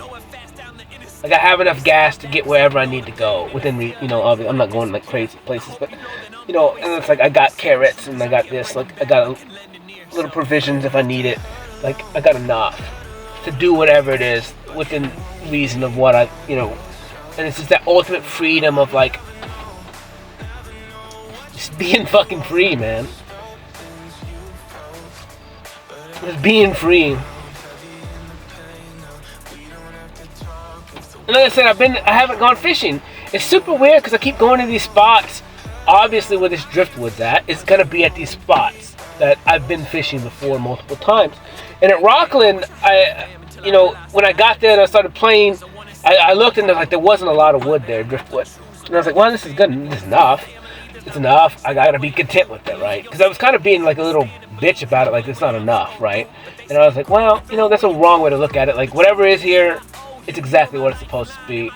Because like we get greedy as humans, like, and I think you got to check yourself a lot of times. I got to check myself to be like, it's good enough. And it kind of brought me to yesterday because I built a little structure at this one place with little pieces of wood, and in a very small, like a 3x3 section of rock with little bitty trees and stuff. Instead of a big structure with big driftwood, this was just like a little structure with little driftwood.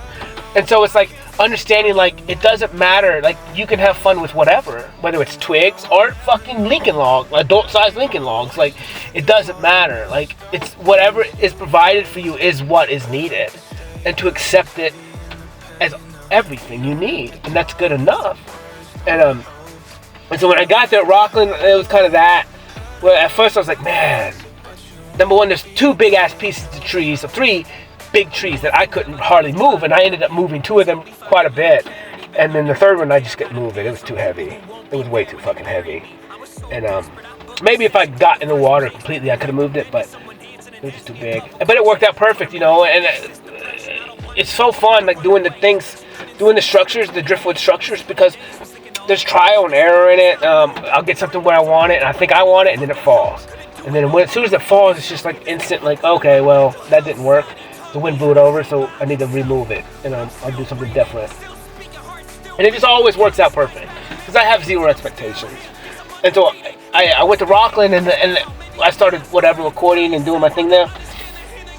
So I recorded them, because that's going to be on this. And I thought, like, I took this girl there. I'm probably 17, 18, I don't know, 17, 18.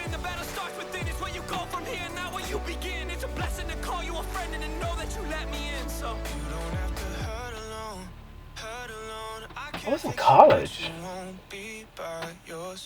What was she, 17? Dude, I don't know. My brain's fucked up. Whatever. So me and her went out there, and I was fishing. I had her. She was with me. Ranger, my dog, was with me, and then I was there, obviously. And I ended up getting the thing hooked like pretty much on my dick, and so me and her were like trying to get it off my pants forever. I just remember that. It was funny. But that was a long time ago. She was a good girl. She was cool. You know, probably like my first love, but I was such a sissy, and I still am. I mean, I've done the same things over and over again every single time. Just self-sabotage myself, and I'm afraid of love, afraid of being loved, I guess. Not touching, not infringing in someone's free will, and that's what I'm saying. Is like all this shit just ended up to be here because it's like I was the problem, you know, not taking risks, not until it's too late, you know, or some bullshit like that, and then it's on me, it's my fault, and then me getting mad about it or something, and then me pity-pouting and crying, so it's like, whatever. I mean, now I know I've done it, it's like, and whatever, man, it's like, oh, maybe I have another chance at least, I don't know, it kind of sucks, but every day you get better, and every day you know, so now I know, so like, maybe the next girl, it won't do that, because I can be a man about it, like, this is what I want. I don't care if you're being distant or not, like, this is what I fucking want. You're either in or you're not, I don't know. Because they need that attention too, right? They need someone to walk around their walls for 7 days. So I have to be that too, for them. And maybe that's the point. Maybe I'm the one who needs to be walking around their walls. Now, especially now, because I've already knocked down mine. And I know I'm worth it. And I know they're worth it. But now maybe I have to go fucking weigh it. And say, look, I'm going to walk around your walls until they fucking break. Like, you're going to let me do it or not.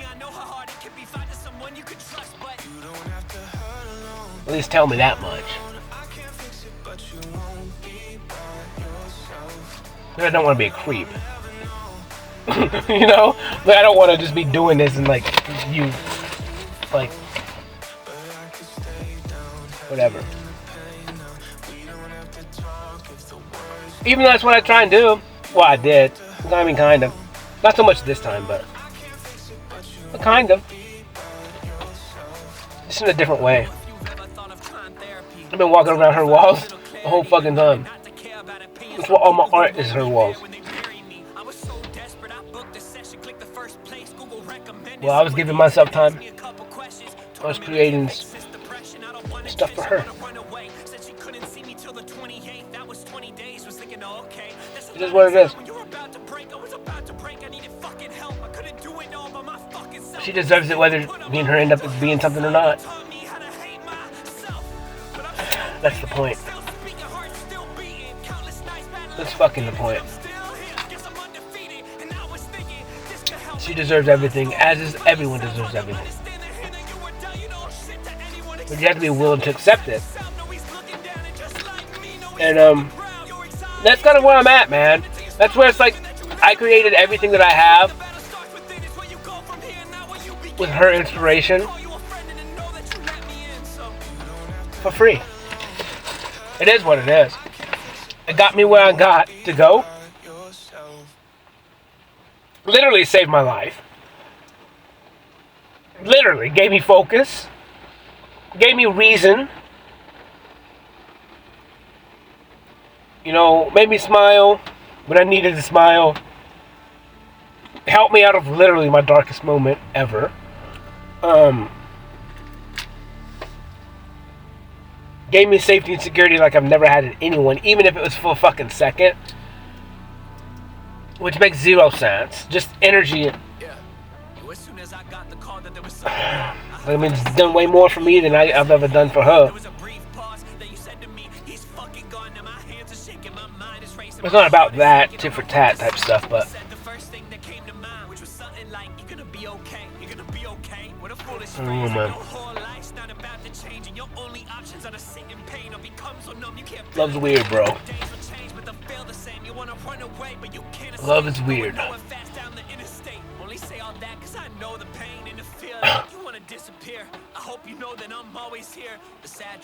don't even know now. Like what do I battle now? What's left? What's left?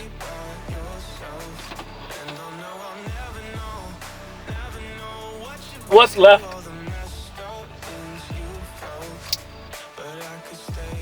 I don't know. I don't have a clue, bro.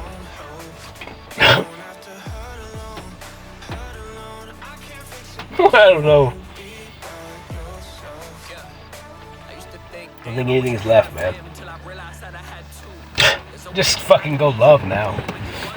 Go break down her walls. I don't know. Go hold her till she breaks. I don't know.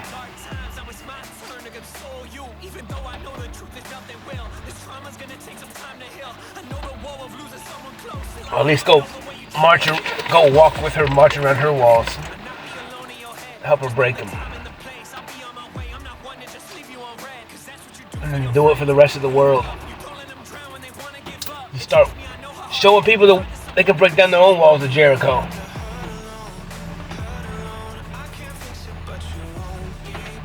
And what I said, I integrate the Bible stuff because they're stories, man. And when you think about them, they apply. I correlate everything with everything. And I use the stories because this is what I was taught. This is what I was brainwashed in. I say brainwashed because I was brainwashed in them. Brainwashed doesn't mean it's bad, per se. It is what it is.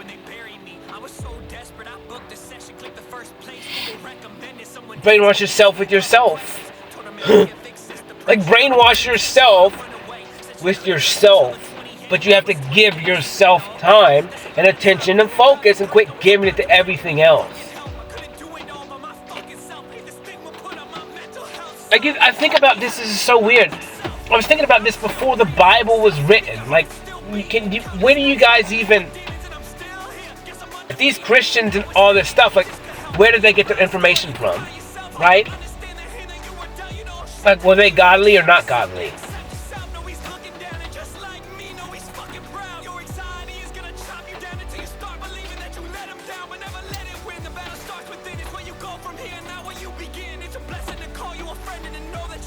And it's like, I don't get it. I don't get it, man.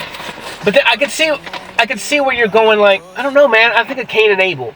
So if you go all the way back to Cain and Abel, you're like, well, I understand.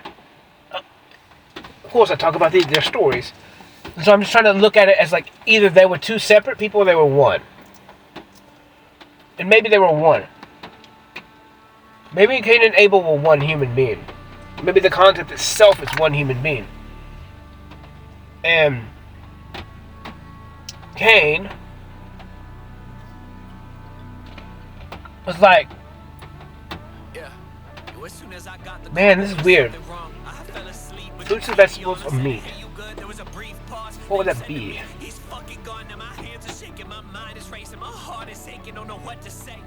And it had to do with the best. So it had to do with pride and ego. It had to do with giving something your best and just giving something, right? So it had to do with mindset. And then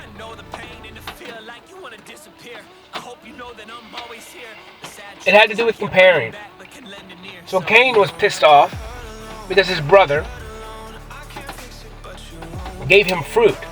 But fruit and vegetables, and the first of his fruits and vegetables, and maybe Cain gave the first of his kill or whatever. But for some reason he was upset about it. But it had to do with, like, it probably wasn't his best or something. I don't know. For some reason he got jealous. And which I watch people all the time get jealous. I'm like, but you guys aren't doing I don't know. It's weird. I don't get it. So I'm trying to think. Like, he killed the innocent. He killed. Well, why would you look at it good and bad? And I don't know. I don't know why he would have got jealous. But God looked down on Abel, Abel, Abel.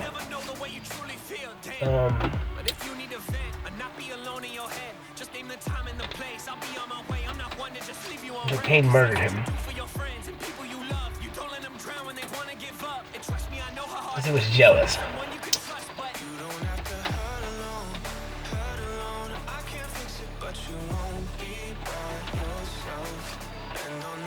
I don't get it. It don't make no fucking sense.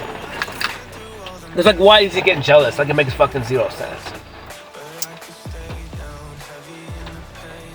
Other than, like, when you do an act, it's based on you. It literally is. And this may make zero sense, but to me, it's like, when you do something, like, when you do it to the best of your ability, like, it is what it is, bro. And whoever you do it for, it's like giving a gift. If you gift something to somebody, they know if it's your true heart or not.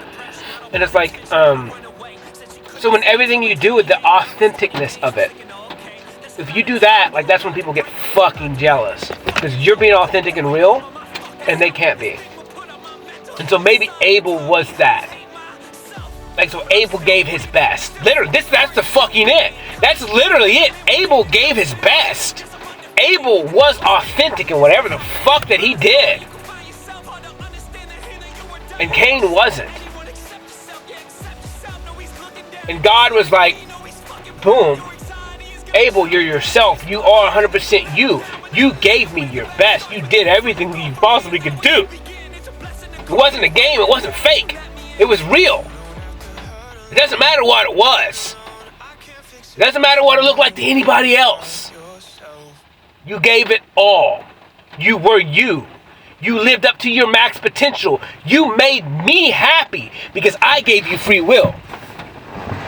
And you lived out that free will completely. You did exactly what made you feel right. We're not going to talk about that shit. You did what was good. You walked in love. You didn't infringe on somebody else's free will. You didn't trick. You didn't manipulate. You tried not to. You gave your best.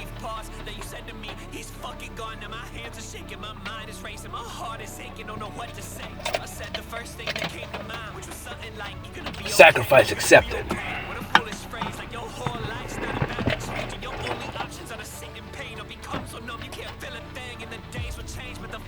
And then Cain didn't. He half-assed it. He didn't do it all. He just went and hunted. Dude, that's fucking it. That's it. So it's kind of whatever. When you hunt and stuff like that, you got to do a little bit of work. But Abel, he did all the work. He planted the seeds. You know, he did the soil. He dug the soil. He worked the soil. He planted the seeds. He watered them. It took time. He watched it grow. He picked the weeds out. He took care of it. And then he did all that work.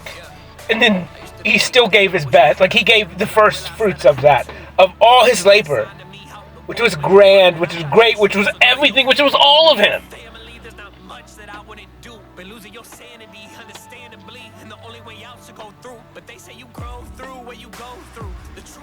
And Cain just went and killed something.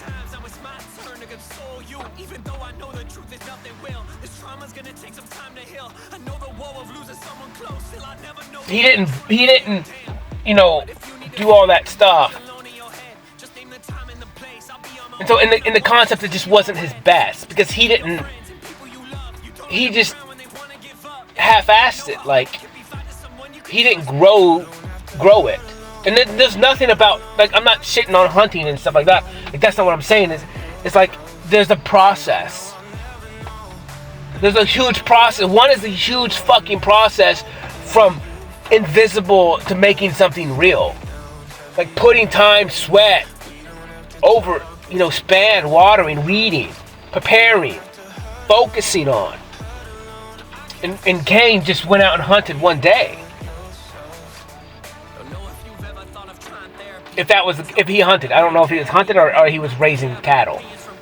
I don't know. I'm kind of thinking he hunted something.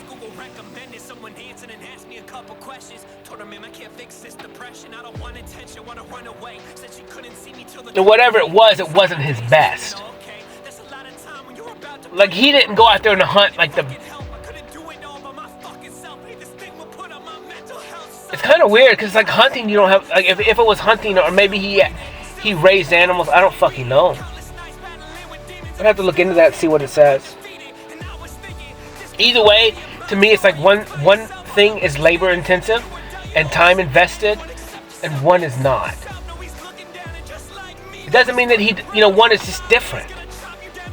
One is like you doing the actions to create the thing. The other thing is allowing it to happen on its own. Which is kind of weird because then you think later on that you have to sacrifice the first goat or whatever. So whatever it is, it wasn't his best. That's the whole thing. It wasn't his best. Well, Abel was authentic and real in whatever it is that he did, and he gave completely with all his heart. He gave his best, and Cain didn't. And Cain was just maybe looking for shortcuts, and he didn't want to do all the work. He wanted the fast way out. He wanted the quick investment. He wanted the FOMO in, and whatever the quick fix was, and Abel, he was like, nah, Abel did it all from start to finish. He gave his best, and then the person who didn't, he got jealous because he didn't give it his all, and then it's kind of the only reason why you get why do you get jealous?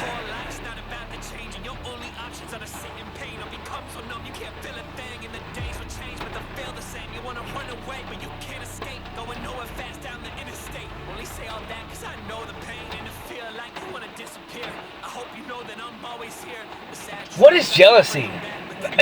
Someone has something that you want. I'm trying to think in my life, like, jealousy to me. I could say that I have a hint of, like, jealousy kind of when I was younger, maybe, about, like, having a mom or a dad.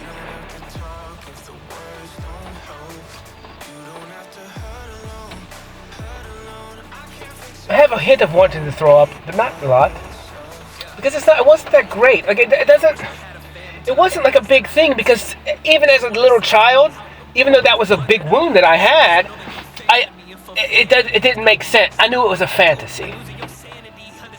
I knew my life was the way it was. I'm telling you, I was a very smart kid, and I knew that this is my reality now. And that, yeah, I had some deluded shit ideas about my self-worth and all that. I may throw up.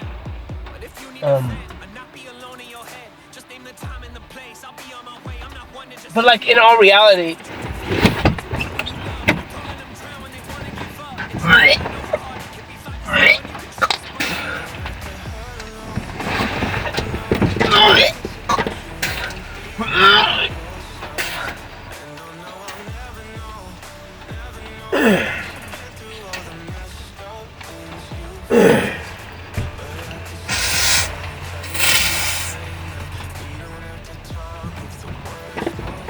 oh God.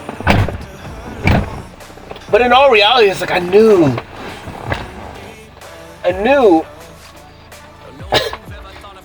and I knew like it just wasn't my reality. Like it is what it is, and like my mom's not gonna be there. My dad had no idea.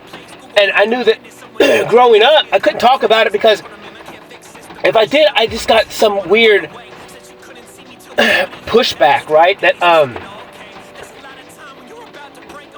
and it's not that I did really, and maybe my mom couldn't control it, or maybe but it just felt like if I was And it's not even maybe that. Maybe she wanted to talk to me about it, but she never knew. She didn't know how to deal with it. That like, if I was to speak about it, any ideas or feelings that I had about my old mom or whatever, a birth mom, that I would be being bad or like telling her I don't love her. I wasn't happy, and so that that built resentment in me.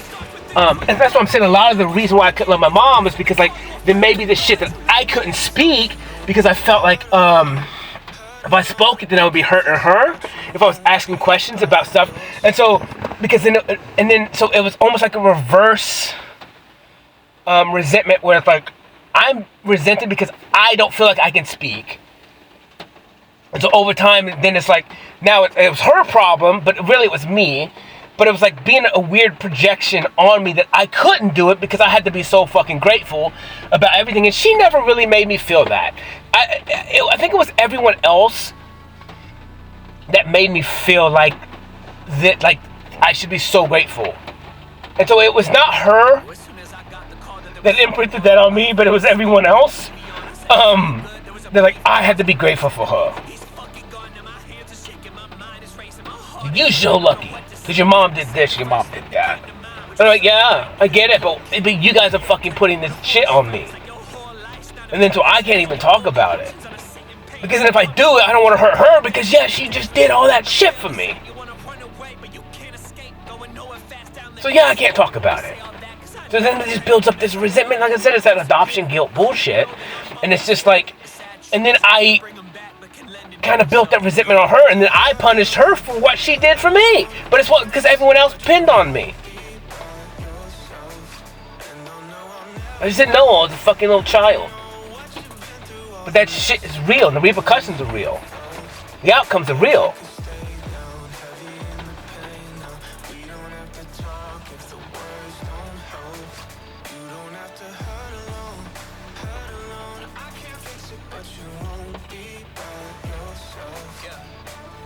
But I think every kid like has ideas like, well, my mom would have, my birth mom would have done this. This is a bunch of bullshit. We don't know, we're fucking kids. It's a fantasy of like my birth mom would have been Superwoman or something, the greatest mom of all time, And that's, it's further from the truth. But you're a child, and then you build that resentment and shit, and you just try and, you're fucking hurting. You're a broken ass child, and people don't understand it, and you don't know how to speak about it, and no one's there helping you. No one's teaching you. And it's like you're broken from day one, where like other kids, at least they have their brothers and sisters. So maybe I was jealous at some point, and sometimes. My brothers and sisters, like, when they have that, you got your grandparents, like they're your fucking grandparents. You have your aunts and uncles, like they're literally your aunts and uncles. And like, I understand that my aunts and uncles, all of them were my family, but it's so different. Like, I cannot explain it. I just can't. It doesn't have words. Like, and so, like, when I think about it, it's like it doesn't have fucking words because now, like, my family is not blood at all. Like, the people that I accept as my family, like, obviously no one's blood. So, like, blood's not the key here. However, like, you guys were forcing me to be my family when you should have never forced me any of it.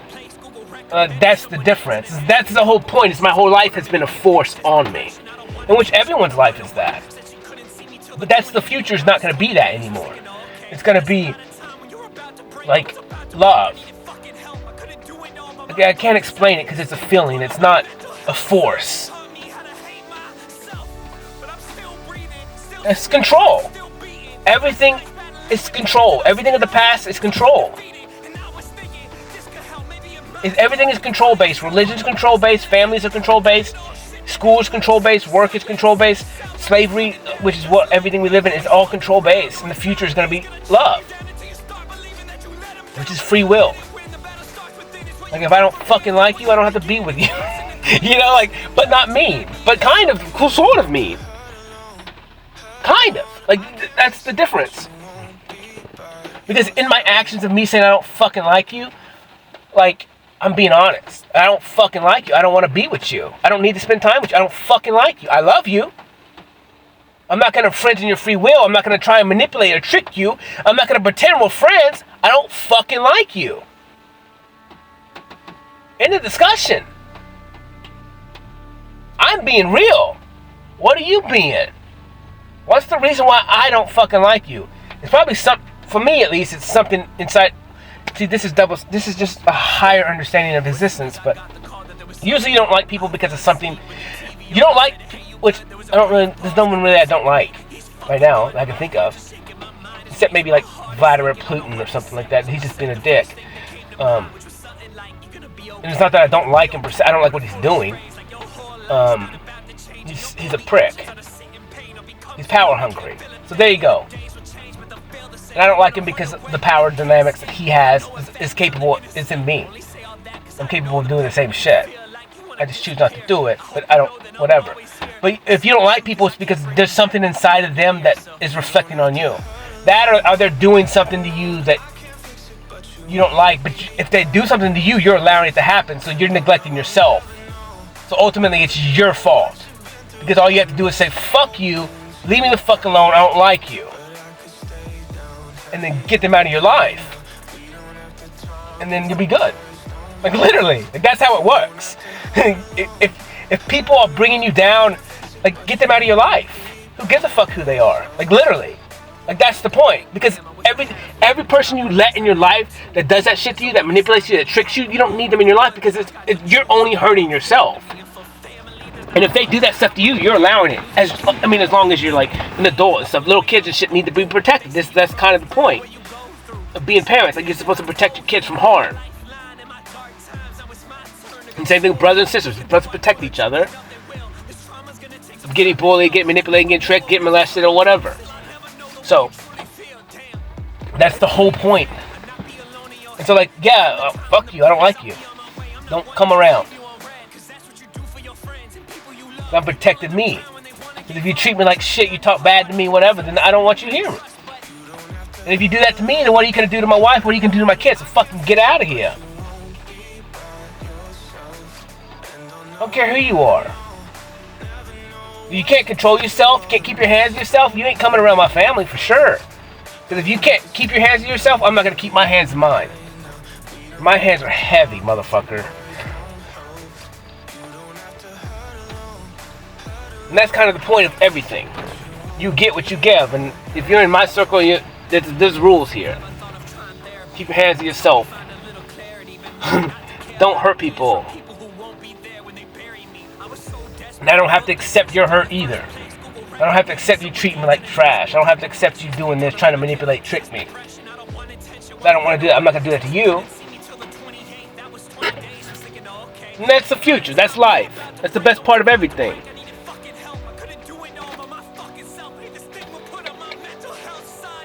2:43, man. I gotta kill this, I guess. Today was perfect, man. Overcome some shit today, bro. I'm proud. Damn, I'm light too. I feel so much lighter.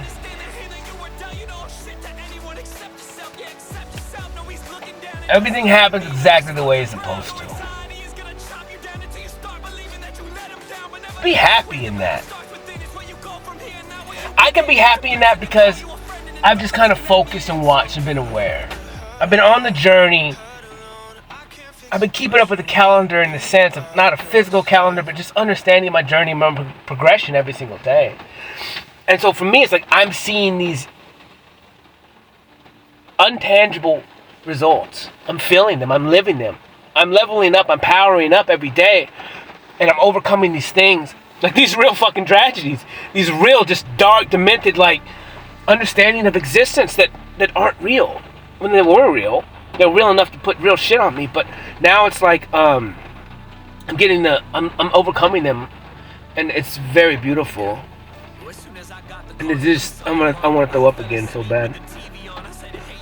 It's rough.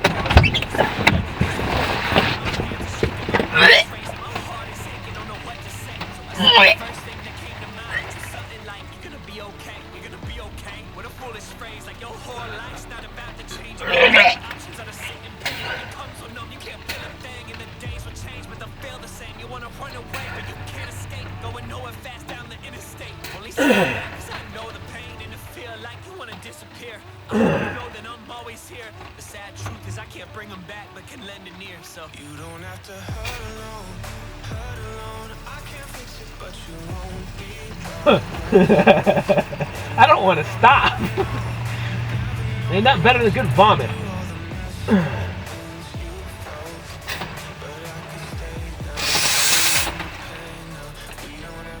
Oh man, I don't want to quit. I like it. I love it. Want some more of it? Yeah, yeah, boy. Yeah, boy. Yeah, boy. Yeah, boy. Dude, it hurts like a motherfucker, though.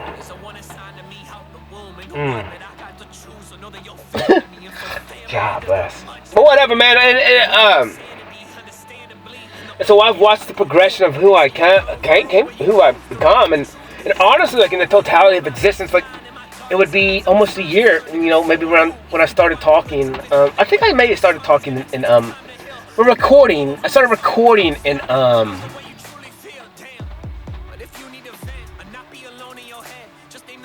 maybe March. But I started painting like in January, and no, January 14th or 15th. So about this time last year, I would have been in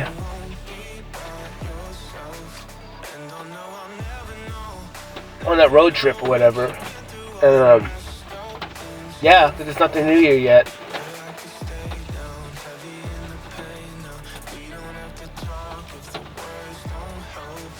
But whatever, dude.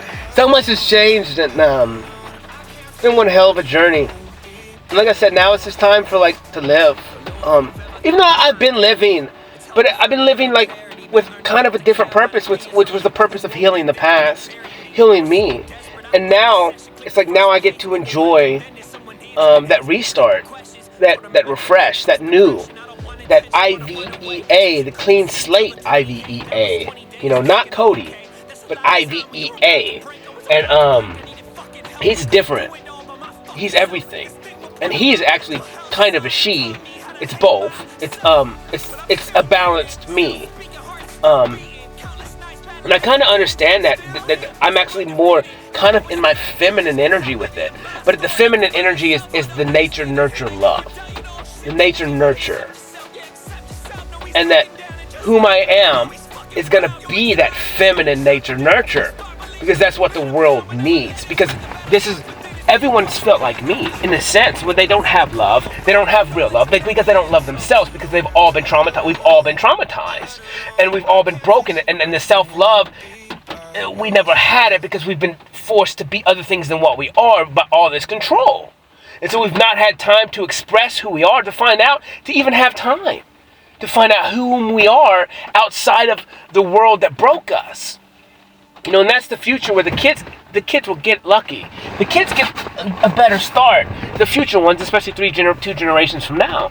And my kids definitely get the best. They're going to have the best start. They get the best, which is me, because I did the work. I dug the soil. I planted the seed. I fucking weeded it. I handpicked it. I kept the weeds out. I went through and do all the stuff, and I did everything that I needed to do. I did my best. And it was accepted. Do what? Do what? Get that shit out of here. But that's the point. And so I'm going to be standing in my nature, nurture. Well, honestly, I think that the girl that's going to be with me is going to be in her masculine. And it's going to be a real switch. Because like all this stupid internet bullshit's talk about these masculine men gotta do this, gotta do that. Where it's like, I'm that. I can be masculine and protect physically, but there's no fucking point in that. We live in a world where we don't need physical protection like that. We don't. I can stand in that if I need to. I'm both. I'm the most masculine human being you're ever gonna find. I'm also the most feminine. I'm both. But it's because I've done the work to be both. I am both. But my purpose here on this earth is to be that feminine nature and nurture, to mimic all of nature and to one-up it. Because I'm a human. And humans are over nature. but only if you respect it in the first place. Because it's not technically, well, I'm given power over, but that's the gift. But it's a gift that you have to earn to stand in that. You have to have that knowledge to be it and accept it. And then you have to fucking nurture, and nature back. Because if you're in dominion over something, you need to protect it. You gotta honor it, you gotta cherish it, you gotta love it.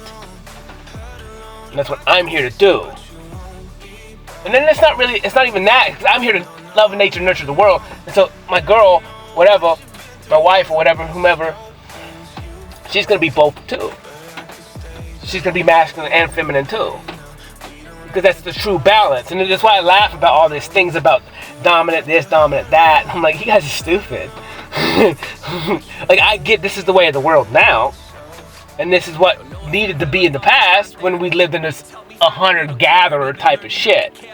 Survival of the fittest. But it's like, my knowledge is fitter than all your survival. So, this is a different world. My imagination can create whatever I need to protect me. To create whatever. It's different times. This is the future. This is not the past. It's not caveman shit. This is not, look at me, I can do this and that. I'm a man, No. That's weak. It's fucking weak. And you're gonna find out soon enough when I'm going, that's fucking weak. And you're going, I worked and did all this to become a multi-trillion billionaire and all your money disappears. What are you? What are you then? Where's your power? Gone. Because it was false. Then I'm gonna go, this is power. I'm gonna show you nothing but my hands, but my mind, but my vessel. Because I'm nothing but power, and I'm real. Ahala. Love y'all. Peace.